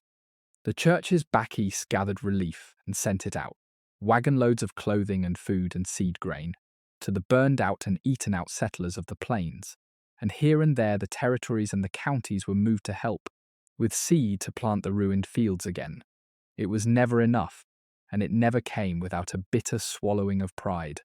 for these were people who had come west precisely to depend upon no one, and to take charity galled them to the soul. But it was often the thin margin that made the difference between staying and going, between planting again in the spring and loading the wagon in defeat, and many a family that went on to prove up its claim and prosper owed its survival, in some lean and desperate year, to the seed corn a neighbour, or a church or a stranger had put into its empty hands. To stand in that ruined field, in the sudden dreadful quiet after the swarm had gone, and to know that the whole year was lost, the crop that was to have carried them through, gone in an afternoon, with the winter coming on, and the money spent, and nothing now to show for all the months of labour, was to taste a despair that broke many a homesteading family for good. Some gave up there and then, loaded the wagon, and turned their backs upon the ruined claim and went, defeated, back the way they had come. And who could blame them? For the grasshoppers came not once, but often in those years, returning season upon season, so that a family might be beaten to its knees again, and again just as it struggled back to its feet. But others stayed. Our family stayed. They tightened their belts and ate what little they had put by, and took what work they could get, and came somehow through the winter. And when the spring returned, they went out, with what seed they could beg or borrow, and planted the ruined ground once more, and hoped again, because that was what it took, in the end, to hold on out there, a stubbornness deeper than reason, a refusal to be beaten that the prairie tested to the very breaking point, and, in those who lasted, could not break. And where the grasshoppers came as a sudden violence out of a clear sky, the drought came as a slow strangling, and it broke as many families in the end, more quietly over years. For the plains were a dry country, drier than the newcomers understood, and there came seasons, sometimes several dreadful seasons in a row, when the rains simply failed, when the spring brought no green and the summer sun beat down week upon week out of a hard brassy sky, and the young crop withered in the field, and the grass browned, and the well sank low, and the very earth cracked and blew, away on the hot wind as dust. There was no fighting a drought, no plough line to hold against it, nothing to do but watch the ruin come on and hope, against the mounting evidence, for a rain that would not fall. A family might endure one such year on its savings and its courage, and struggle through a second on its credit and its stubbornness, but a third could finish it, could see the seed corn eaten and the stock sold off and the debt grown past all hope, until at last there was nothing for it but to give up the beaten claim and go. The good seasons and the bad came in their turn out there, and no one could tell in advance which a season would prove, and the whole hard life was in the deepest sense a gamble on the weather, played for the highest stakes there are, and not everyone could keep on playing to the end.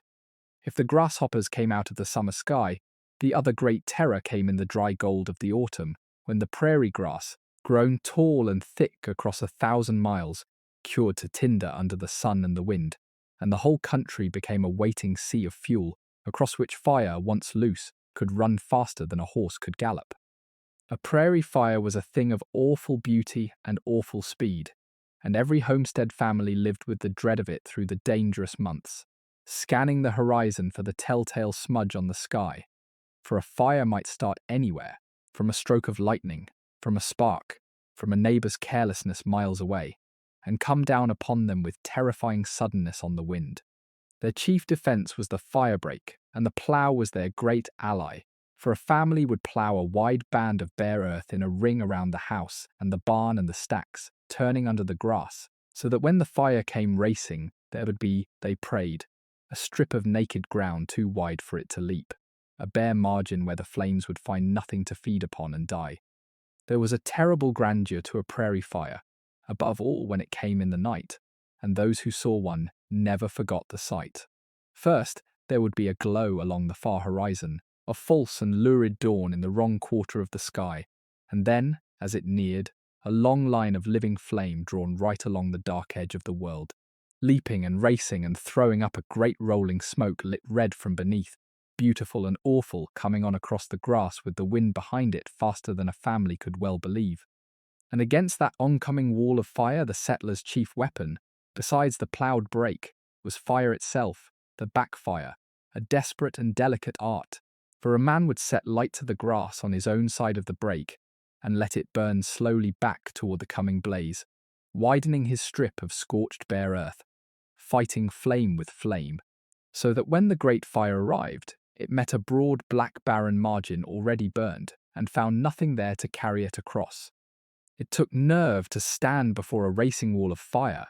and deliberately light another, and it took fine judgment to do it in time and not too soon, and many a home was saved that way, and many another lost when the wind shifted or the brake ran too narrow, or the fire was simply too great and too swift to be stopped by anything human hands could do. And when a fire did take a family's all, when the brake failed or the wind turned and the flames swept over the home place and left it a smoking waste of ash, the loss was very nearly total, for a whole substance, the house and the hay and the grain and the stock, every hard-won possession, might go up together in a single roaring hour and leave a family standing destitute in the blackened grass with nothing but the clothes upon its back. It was in the face of such ruin that the true worth of the prairie's neighbourliness showed plainest, for the stricken were not left to face it alone. The neighbours came as they always came, with what they could spare, a little food, a little seed, the loan of a beast, a place to sleep, a hand with the raising of a new roof, and slowly, out of the ashes and the shared kindness, the burned out would begin again, poorer and sadder and wiser about the fire, but not broken, not driven off, building a second time what the flames had taken.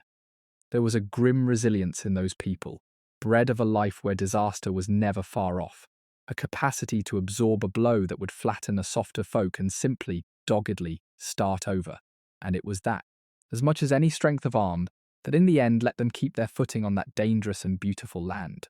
But the firebreak was only ever a hope, and not a certainty, and when the fire truly came, it came as a nightmare.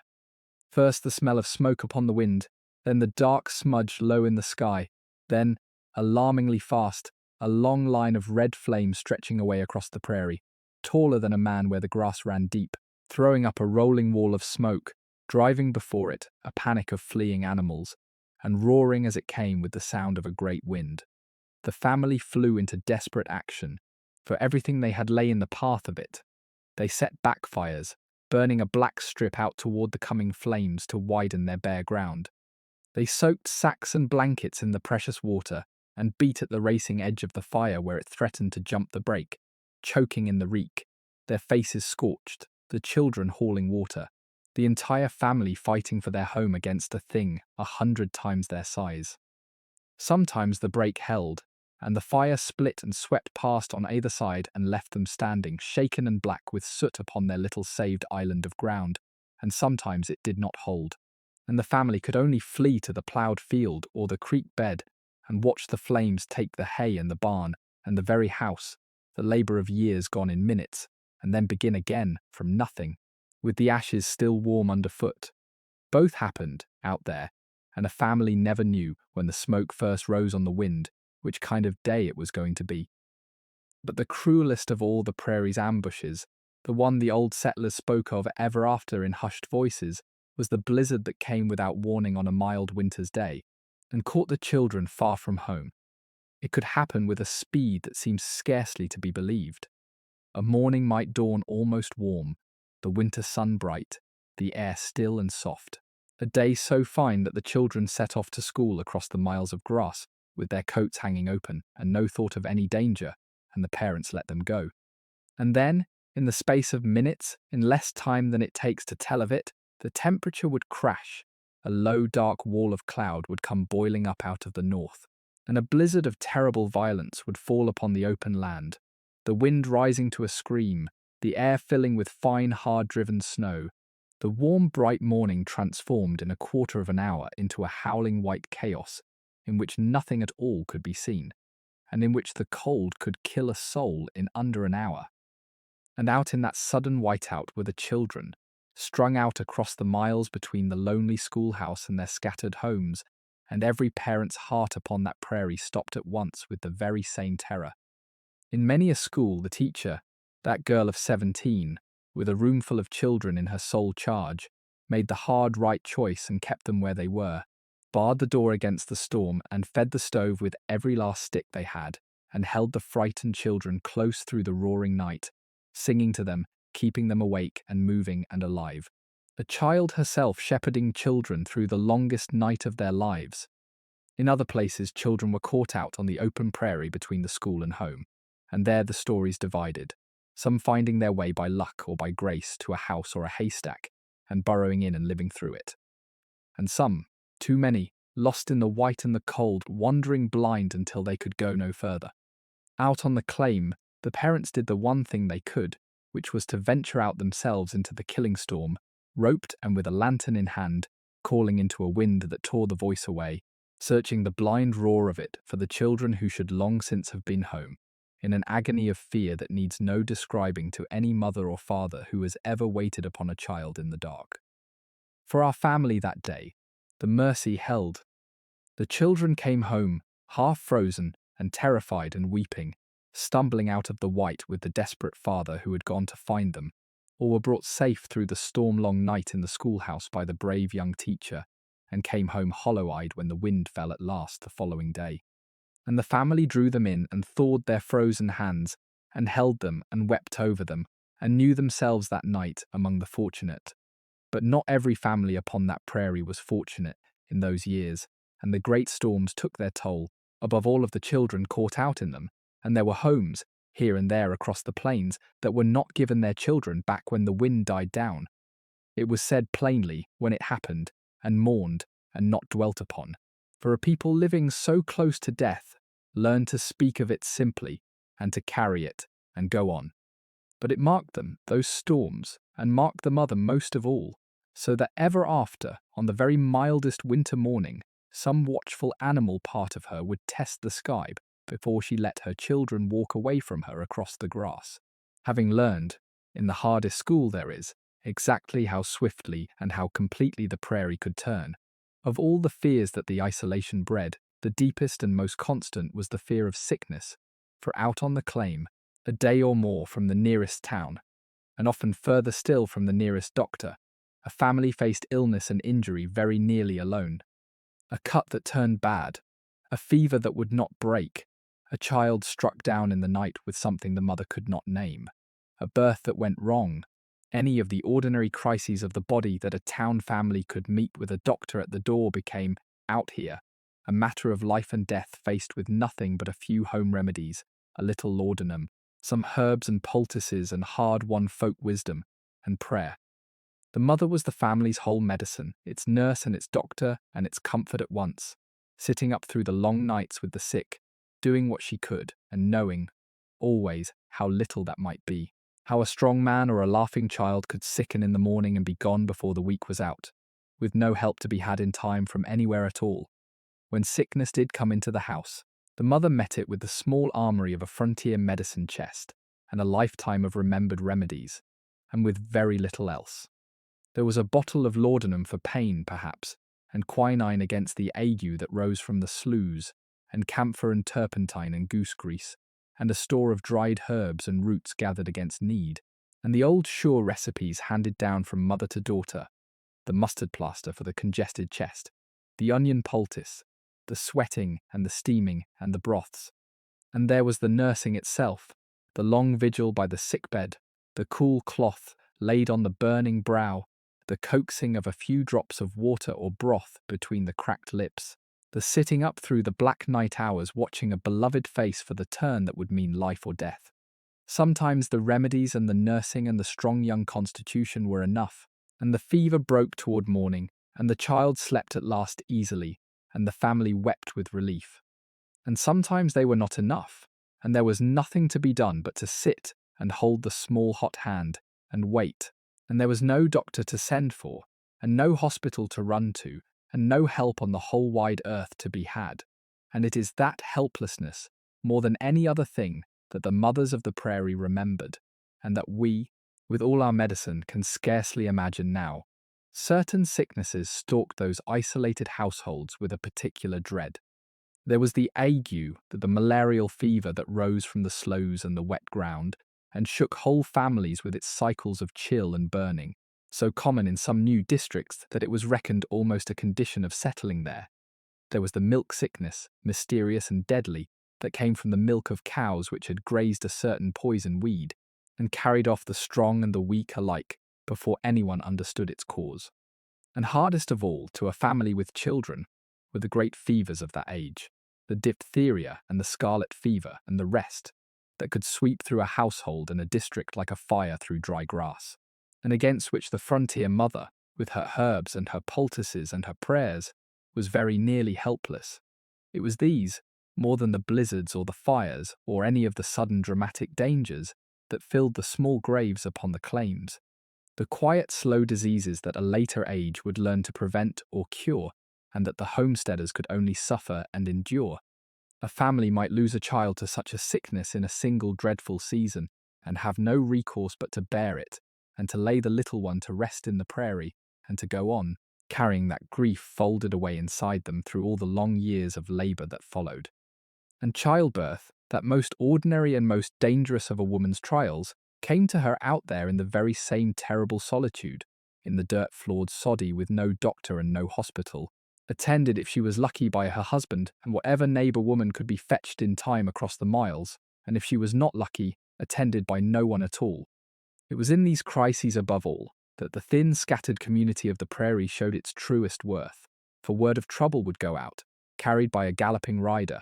and a neighbour woman would leave her own house and her own children, and ride or walk the long miles through the dark or the storm to be with the one in need, to help at the birth or sit with the dying or take the little ones in, asking nothing in return, because she knew that her own hour would come one day, and that she in turn would be helped. But even so, the prairie took its toll, in mothers lost in childbed, and infants that did not thrive, and strong folk carried off by sicknesses a doctor might have turned. And there was scarcely a family out there that did not, in the end, dig a small grave somewhere upon its claim, and stand beside it in the wind, and go on. Those little prairie graves, a mother here, a child there, unfenced and soon lost in the grass, lay scattered all across that land. The quiet price of the settling of it, paid mostly by women, and mostly in silence.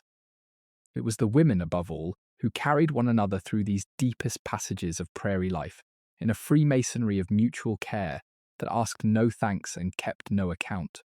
When a woman's time came near, word would be quietly passed, And the nearest neighbour woman, or the district's one experienced granny midwife, if there was such a blessing within reach, would come and stay, leaving her own house in another's keeping, to see the mother through her hours, to catch the child and tend it and her, to cook and clean and mind the older children and hold the whole household together through the danger and the exhaustion of it. There was no payment, and none looked for every woman knew that she had been, or would be, on the other side of that bed, in need of exactly such help, and the debt was simply passed along, woman to woman, birth to birth, across the whole community. In the same spirit they came together at a death, to wash and lay out the body, to sew the shroud, to sit with the grieving, to bake and carry food to a stricken house, to do the hard last offices that the living owe the dead and one another. It was a sisterhood forged in isolation and hardship, unspoken and unbreakable, and it was one of the quiet glories of that hard world, and a great part of what made it possible to live there at all. But it was not all hardship and solitude, and as the years passed, the very thing that had been hardest of all, the terrible loneliness, began slowly to ease, for the family had not come into an empty country forever. Behind them, always, came others, more wagons, more hopeful families, staking their own claims out across the grass, and one by one the empty quarters round about began to fill, until one day there was smoke rising from a soddy 2 miles off, and then another beyond that, and the great emptiness began, blessedly, to people itself. And oh, what the coming of neighbours meant out there, what a single friend across the grass could be to a woman who had been so long alone. The first time another wife came visiting, the two of them talking and talking hungrily of everything and nothing, of home and children and receipts and troubles, the sheer human warmth of it after the long silence, was a joy so deep it could bring her to tears. A neighbour meant help in trouble and company in joy, and a voice besides the wind. And as the district filled, the worst of the isolation lifted, and the scattered families wove themselves slowly into something that began to feel like a community, and then, in time, like a home. And when that first neighbour did arrive, when a second family staked the next claim over, and there was, of a sudden, smoke on the horizon where there had been none, it changed everything, for it meant that the family was no longer utterly alone against the prairie.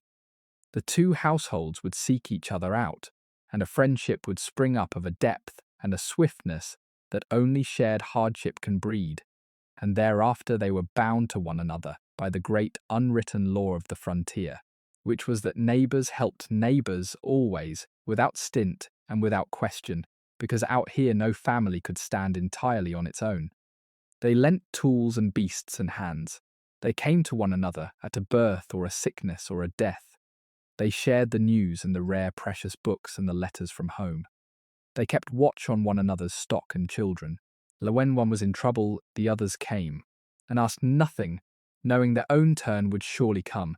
And in this web of mutual aid, spun thread by thread across the emptying loneliness, the scattered families found the one thing that made the life not merely survivable, but good, which was each other. And with community came the great gatherings that lit up the hard year and knit the people together, and these the prairie families threw themselves into with a joy made keener by how rare and hard won such pleasures were. There was the barn raising and the house raising, when for miles around the neighbours came to lend their hands, and a family's great task was done in a single day amid laughter and feasting. The men working, the women cooking, the children running wild, the whole scattered district gathered for once into one glad place. There was the harvest shared from claim to claim. There was the wedding, when two young people of the prairie were married and the whole country came to celebrate, and the dance that went on till dawn, a fiddle and a cleared floor and the stamp of happy feet. There was the church, gathered in the schoolhouse, and the Christmas gathering, and the spelling match, and the long, slow Sunday visits. And there was, rising at last out of the grass at the railhead or the crossroads, the town itself, a store, a church, a smithy, a depot when the railroad came through, a little knot of civilization growing up,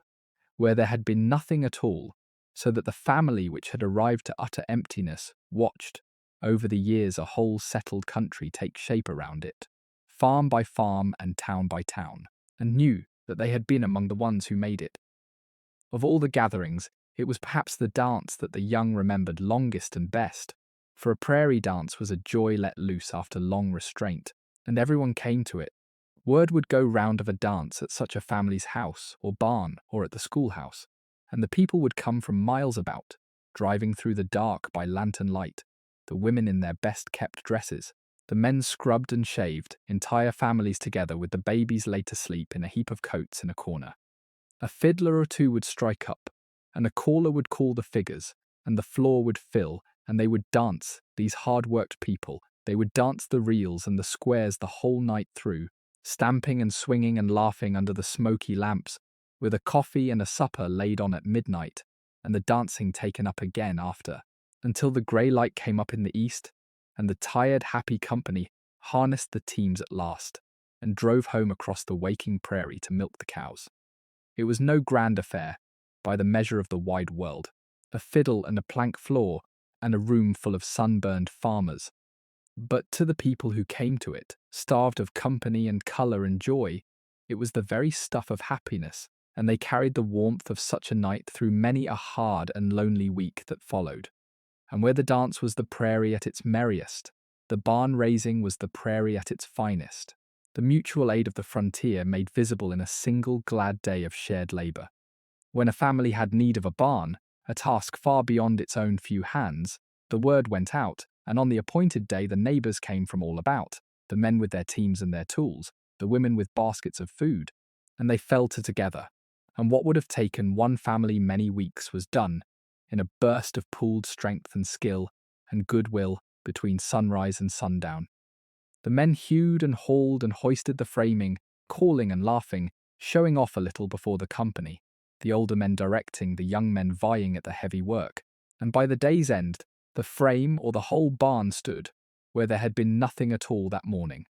And the women meanwhile spread a feast such as the lonely claims seldom saw, and when the work was done, the whole company sat down together to eat and talk and rest, and often as not the fiddle came out after, and the day ended in a dance. And the family whose barn now stood knew that it had been given something no money could ever buy,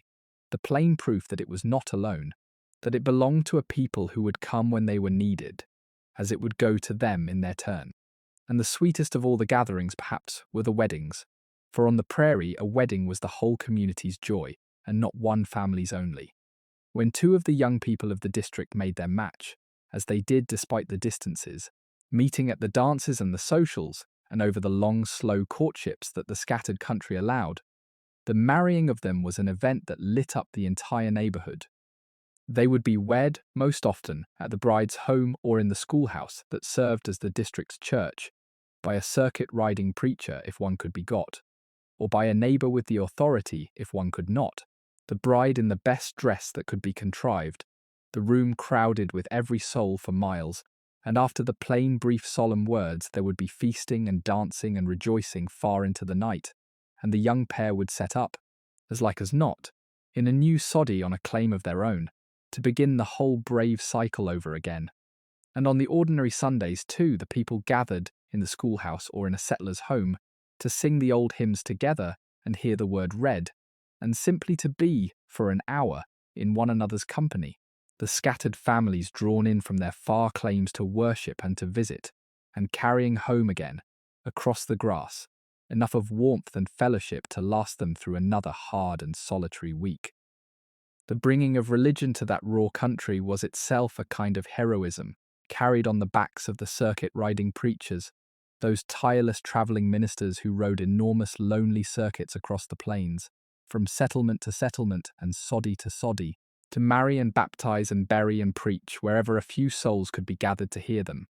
A preacher might come round a given neighbourhood only once in some weeks, and his coming was an event. Word passed from claim to claim, the families gathering in the largest soddy or the schoolhouse, or, in fine weather, out under the open sky, to sing and to pray and to hear a sermon at last, from a real man of the cloth. And now and then there came the great camp meeting or the revival, when the scattered people of a whole wide region came together for days on end, camping in their wagons, for a mighty outpouring of preaching and singing and fervent religion that was half worship and half, if the truth be told, the sheer joy of company after long isolation. Faith ran deep in those homesteading families, a plain, strong, sustaining faith for people who lived so close to the hard edges of existence, so at the mercy of the weather and the seasons and death, had need of something to hold to that was larger than themselves, and they found it, most of them, in the old religion they had carried west, that told them their suffering had a meaning and their dead were not lost, and a kinder country waited beyond this hard one. And between the great occasions, the prairie people made their own smaller pleasures, homely and inventive and warm, to lighten the long stretches of labour and isolation. There were the literary societies and the debating clubs that sprang up wherever a few book-minded settlers came together,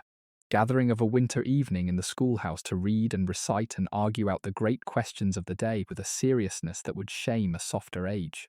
There were the singing schools, where a travelling master taught the note-reading and the parts, and the district raised its voice together in the old songs and hymns. There were the box socials and the pie suppers got up to raise a little money for the school or the church, where the young women packed their daintiest suppers into prettily trimmed boxes to be auctioned off, and a young man might bid high and blushing for the box of the girl he favoured, to share it with her after amid much teasing and laughter. There were the quilting bees and the husking bees and the sewing circles, plain work turned to festival by good company. It did not take much out there to make a holiday, for hearts starved of gaiety seized upon any excuse for one, and the homemade merriment of those isolated people, spun out of nothing but their own wit and warmth and hunger for one another's company, was, in its plain way, as bright a thing as any grand entertainment of the cities they had left behind. And yet the truth of that settling must be told in full, for it was not, for so very many, a story of triumph at all. And the land that filled with farms and towns was also a place littered with failure and with heartbreak. For every family that held on and prevailed, another was beaten and broken and driven off, and the prairie was dotted everywhere with the evidence of them, the abandoned soddies melting slowly back into the earth they had been cut from, the deserted claims, the empty dugouts, the machinery rusting in the weeds where a ruined family had simply walked away from a dream that had cost them everything and given nothing back. Fewer than half of all who filed ever proved up. The rest were defeated by the drought, by the grasshoppers, by the winters, by the loneliness, by the debt, by the sheer grinding attrition of a land that asked more than most human strength could give, and they loaded what little was left and turned back east, or drifted on further west, carrying their failure and their losses with them. It was a hard and often a cruel lottery, the homestead dressed up as a gift, and the ones it beat were as brave and as deserving as the ones it spared, and were simply, most often, only unluckier, and their quiet defeat was as much the true story of that prairie as any triumph ever was. Nothing spoke of that defeat so eloquently as the deserted claims themselves, and the prairie came to be dotted with them, the melancholy monuments of broken hope. A traveller crossing that country would come, here and there, upon an abandoned soddy standing empty in the grass, its door gone or swinging, its one window dark, the roof beginning to fall in, the sod walls slumping slowly back toward the earth they had been raised from, and about it the ghost of a garden, run to weeds and a broken bit of fence, and the deep quiet of a place where people had poured out their hope and their labour and their years and failed and gone, who they had been, and where they had drifted, and what had beaten them at the last. The drought or the debt or the death of a child, or simply the slow grinding away of the heart's courage, the empty house did not say. It only stood there, sinking back into the prairie, a marker of one more family among the countless thousands for whom the great gamble had not come good. And a sobering sight to the family still hanging on a few miles off, a plain reminder of how fine the line was, out here, between the ones who kept their land and the ones the land sent home. And it was not only the great disasters, the fire and the flood of insects and the killing drought, that beat the failing, for many were undone by something quieter and more insidious, which was debt. The free land was free, but almost nothing else was,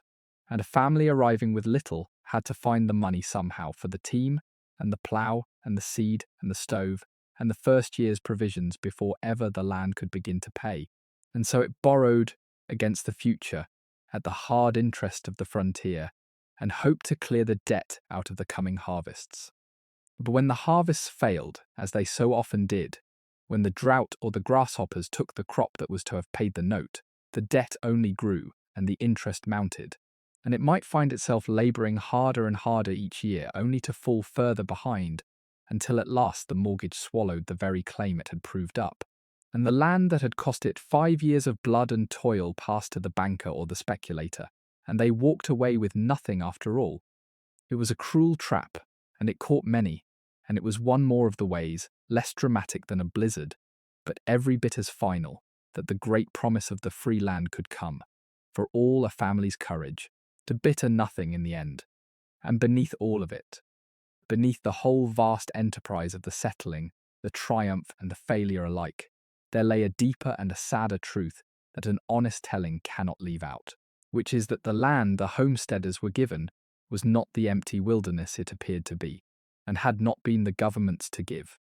That ocean of grass had been home, for uncounted generations, to the native peoples of the plains, who had lived upon it and moved across it and known it as their own since long before ever a wagon rolled west. And the free land that drew the settlers by their hundreds of thousands was free only because it had first been taken, by treaty broken and by force, from the people who were already there. The homestead family, bending over its plough, breaking the virgin sod, mostly did not see this, or saw it only dimly, caught up as they were in their own hard daily struggle to survive. But it was there, beneath the furrows, the great dispossession, upon which the whole bright promise rested, and the grass they broke had been the grass of another people's world, and that world was being ended in those very years to make room for theirs. It is possible to honour the courage and the suffering of the settlers, which were real and were great, and to grieve at the same time for what their coming cost. And an honest evening spent in that country must try, however quietly, to hold both of those truths at once. You could read that older ended world in the land itself, if you knew how to look, for the prairie the settlers broke was scattered still with the signs of the life that had been lived upon it before.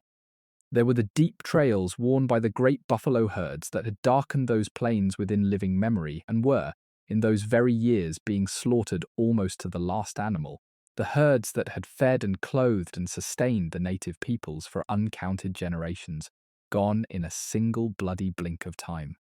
There were the rings of stones where lodges had stood, and the worn places, and the graves. The homesteaders, breaking their furrows, sometimes turned up the arrowheads and the bones of that vanished way of living, and mostly gave them little thought, intent as they were upon their own hard struggle.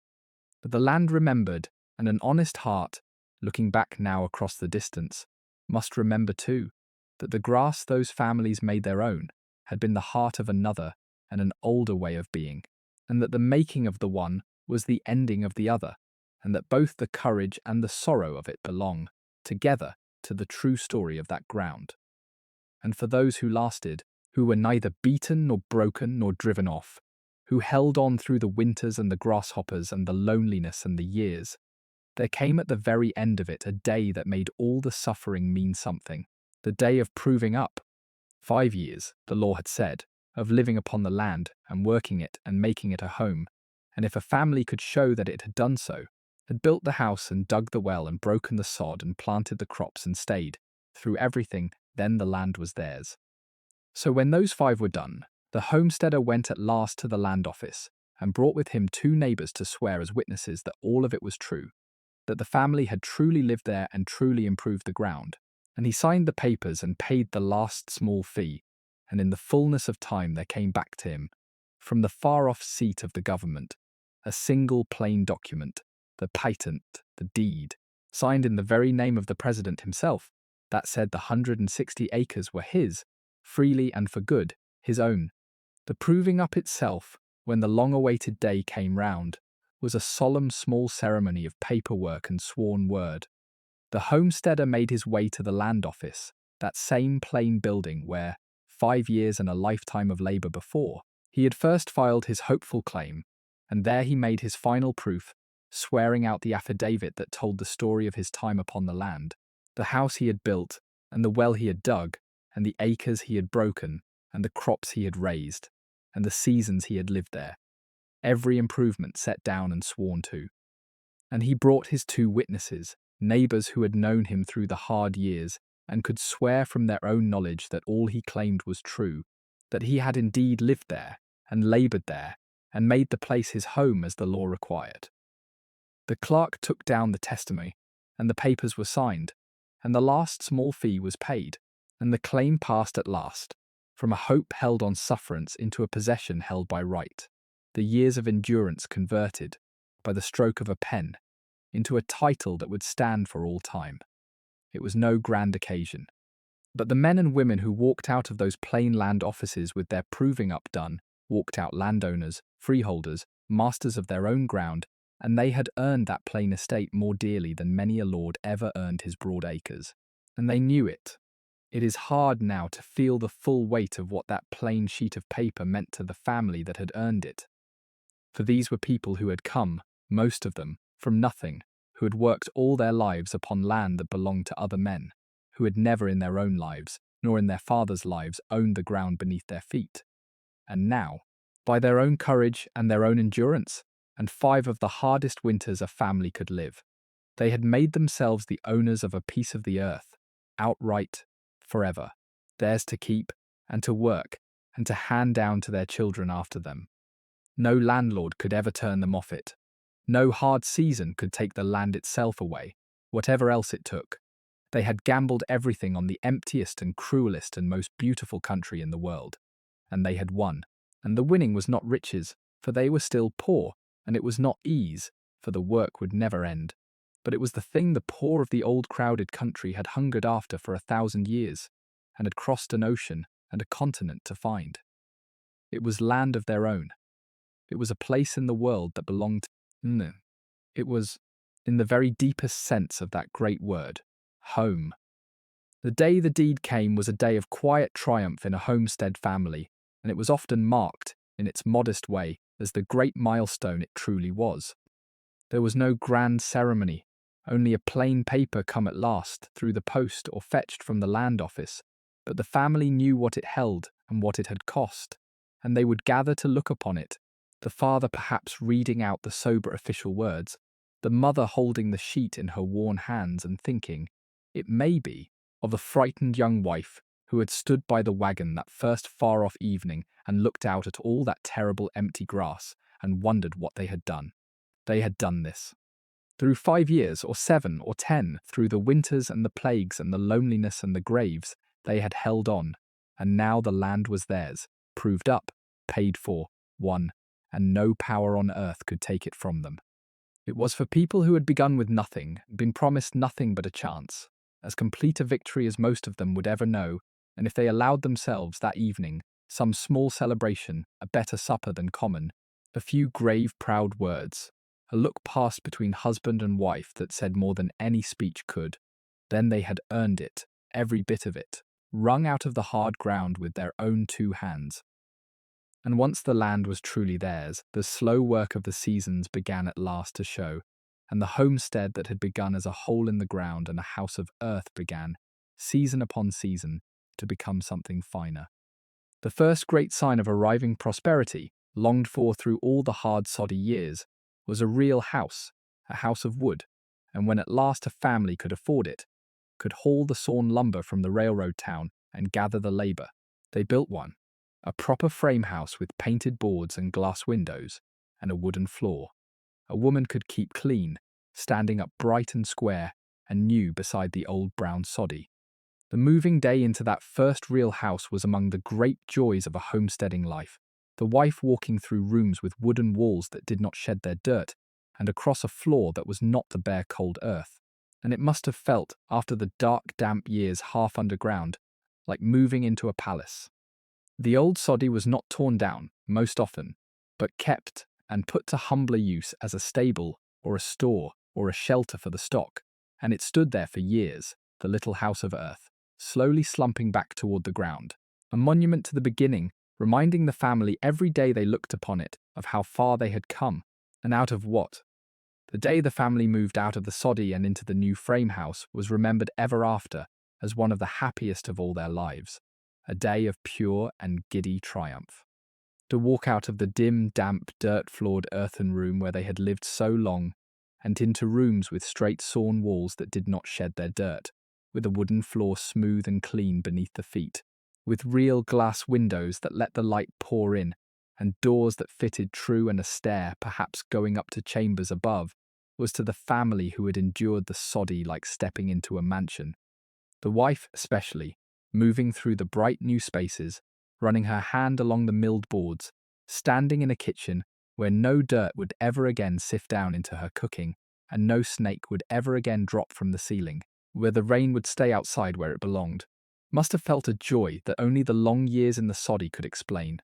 There was a parlour, it may be, kept for best, with the treasured things set out at last where they could be properly seen, the clock and the pictures, and the little organ, if fortune had run so far. There was space, and light, and cleanliness, and dignity, and every comfort of it was the sweeter for having been so long and so hardly done without. Wrung from the raw prairie by the labour of years, the visible reward, standing bright against the grass, of everything they had endured to stay. And as the farm prospered, and the country filled, and the railroad drew near, the comforts and the wonders of the wider world began, one by one, to reach even the once isolated claim. The reaper and the binder came to take the killing labour out of the harvest, and the windmill to pump the water that had once been hauled by hand, and the barbed wire to fence the fields that had lain open, and the sewing machine, and the better stove, and the store-bought cloth and boots and tools that spared the endless making and mending. The railroad, pushing its lines out across the plains, brought the farm markets near, and carried the family's grain away to the mills of the world, and brought back, in return, the goods and the mail and the newspapers and the visitors that ended forever the old deep isolation. The little towns grew into real towns with real streets and real shops where a woman could buy what once she must have made or gone without. It was a different life by the later years from the raw, hard hand-to-mouth struggle of the beginning, an easier and a fuller and a more connected life. And the old couple who had begun it all in a hole in the ground could scarcely credit, sometimes, looking about them at all this plenty, that it had grown, in the space of their own 2 lives, out of the empty grass where they had once stood alone, and around the new house the made farm spread out, where the bare grass had been. The broken acres had grown, season upon season, from a first small patch into broad golden fields of grain running away to the fences. A great barn stood where the first rude shelter had been thrown up. There was an orchard, set out seasons before as a row of hopeful whips, and grown now into real trees that bore real fruit. A wonder in that once treeless land. There were cattle on the pasture, and hogs in the pen, and hens in the yard, and a garden that fed them well, and a windmill, perhaps turning against the sky, and fences and lanes, and all the settled furniture of a working farm, where within living memory there had been nothing at all but grass and wind. The children who had come as babies in the wagon or been born in the soddy were grown now, some of them married and gone to claims of their own, some staying on to work the home place, the whole family rooted at last, deeply and for good, into the ground it had suffered so to win. And the old couple, who were not young any longer, who had come out to the emptiness with everything still to prove and had proved it, could stand of an evening at the door of their wooden house and look out over the fields and the barn and the far lights of the neighbours and the little town on the horizon, and see, written plainly across the land, the whole long story of their lives. And the years went on and turned into decades, and the raw new country, the family had come to aged and softened, and settled into an old and rooted one. The trees they had planted grew tall and threw down real shade. The little town on the horizon became a proper town, with churches and schools and shops and a bank, and the trackless prairie they had crossed by ox wagon was crossed now by the railroad and the graded road. The children grew up and married and had children of their own, and some went off to places of their own, and some stayed to take over the home farm as the old couple aged. And in time there were grandchildren playing about the wooden house who could not imagine, however often they were told, that their grandmother had once cooked over a fire of twisted grass in a house made of earth, at the edge of an emptiness that ran to the world's end. The soddy was long gone by then, melted back into the ground, its very site marked only by a richer patch of grass. But the family remained, rooted deep, generation upon generation, into the land that the first 2 of them had won out of the wilderness with their own hands, and the story of that winning passed down among them, half a legend already, the founding tale of the family and of the country both. And sometimes, in the fullness of those later, easier years, the two of them who had begun it all would walk out together of a summer evening to the low rise where the first soddy had stood, of which nothing now remained but a greener swell in the pasture grass, and stand there a while in the long gold light, and look about them at what their lives had made. There were the wide fields where the wild grass had once run unbroken. There was the barn, and the windmill turning, and the white house with the lamplight coming up gold in its windows, and the trees they had planted grown tall about it, and the lights of the neighbours pricking out one by one across the dusk, and beyond them the little town, and the whole tamed and peopled country that had been raw wilderness when first they came to it. They were old now, and bent with the labour of the years,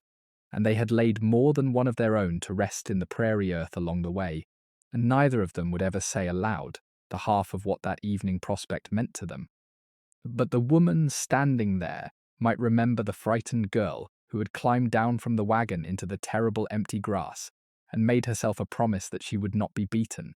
and might feel the old man's rough hand find hers in the fading light, and know without a word needing to pass between them that they had done the thing they came to do,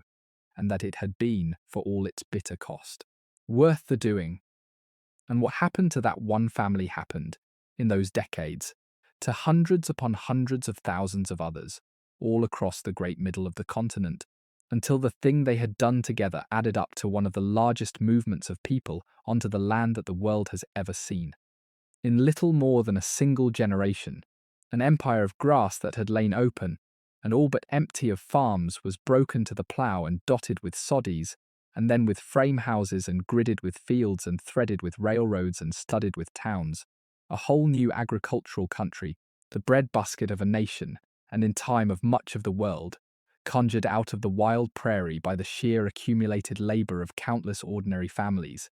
each toiling away upon its own small quarter section, unaware, for the most part, that it was making history at all.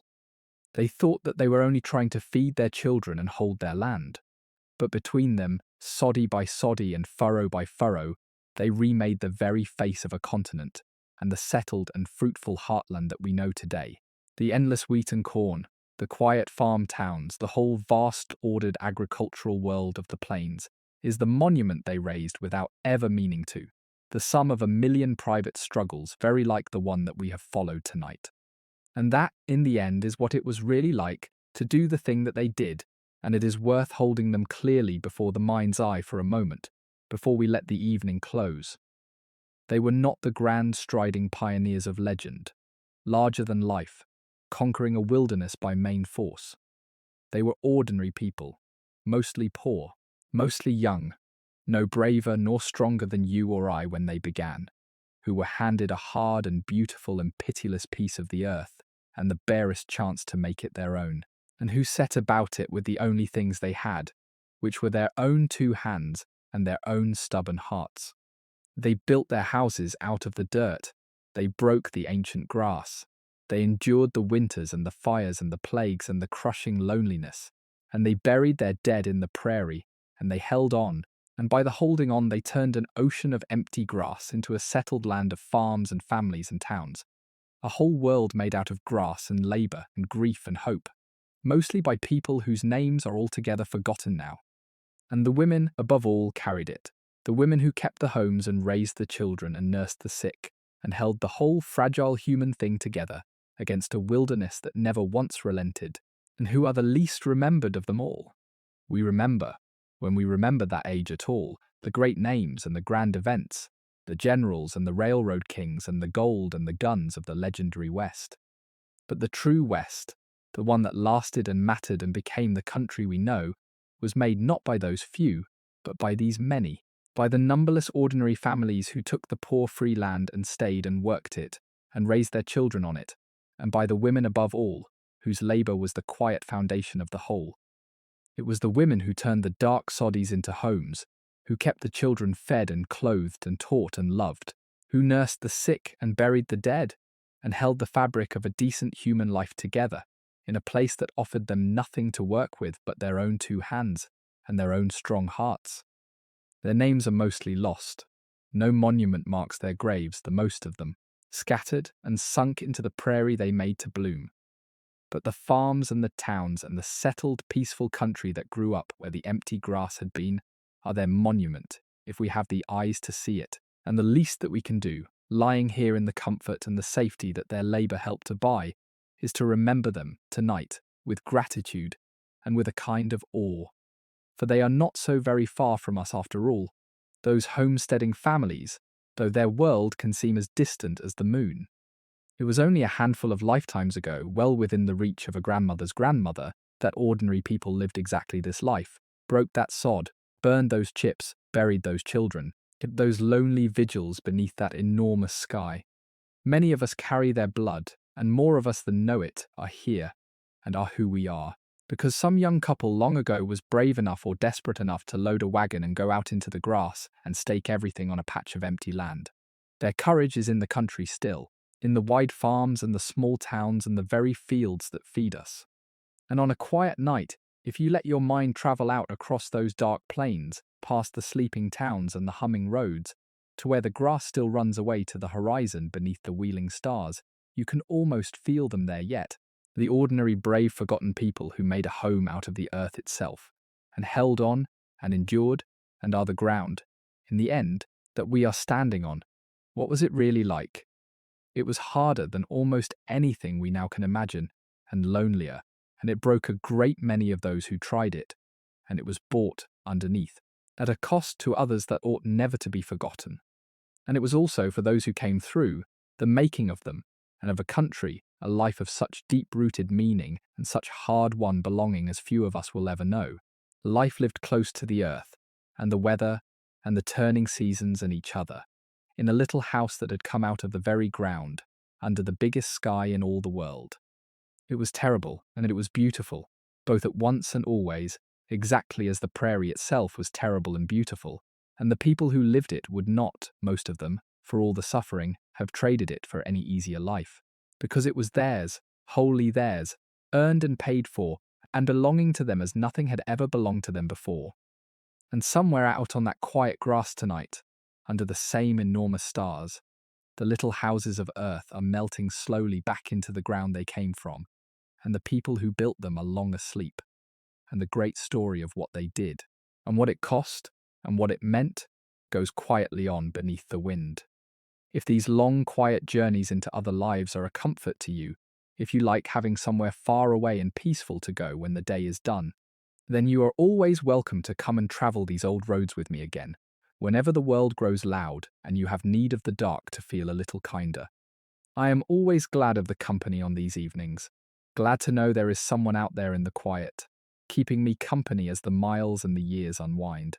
Thank you for spending these few hours here with me tonight, out on the wide grass at the edge of a vanished America, in the company of one brave and ordinary family, and all the countless others they stand for. And now let the day's last light go down over the prairie. Let the fire in the little house burn low to embers, and the wind out on the grass grow soft, and the enormous sky fills slowly with its wild sweep of stars. There is nothing left tonight that you need to carry, and nothing that you need to do. The work is all done. The house is warm. The Janalshan tea. You can let your thoughts grow slow and heavy now, and let the long day drift away from you, and sink down soft and safe into the deep and welcome dark, while the grass whispers and the stars wheel slowly over, and the little house of earth holds everyone within it gently through the night. Rest now. You are home. There is all the time in the world. Sleep well. Stay warm. Be kind to the people in your house. And I will see you in the next one. Good night.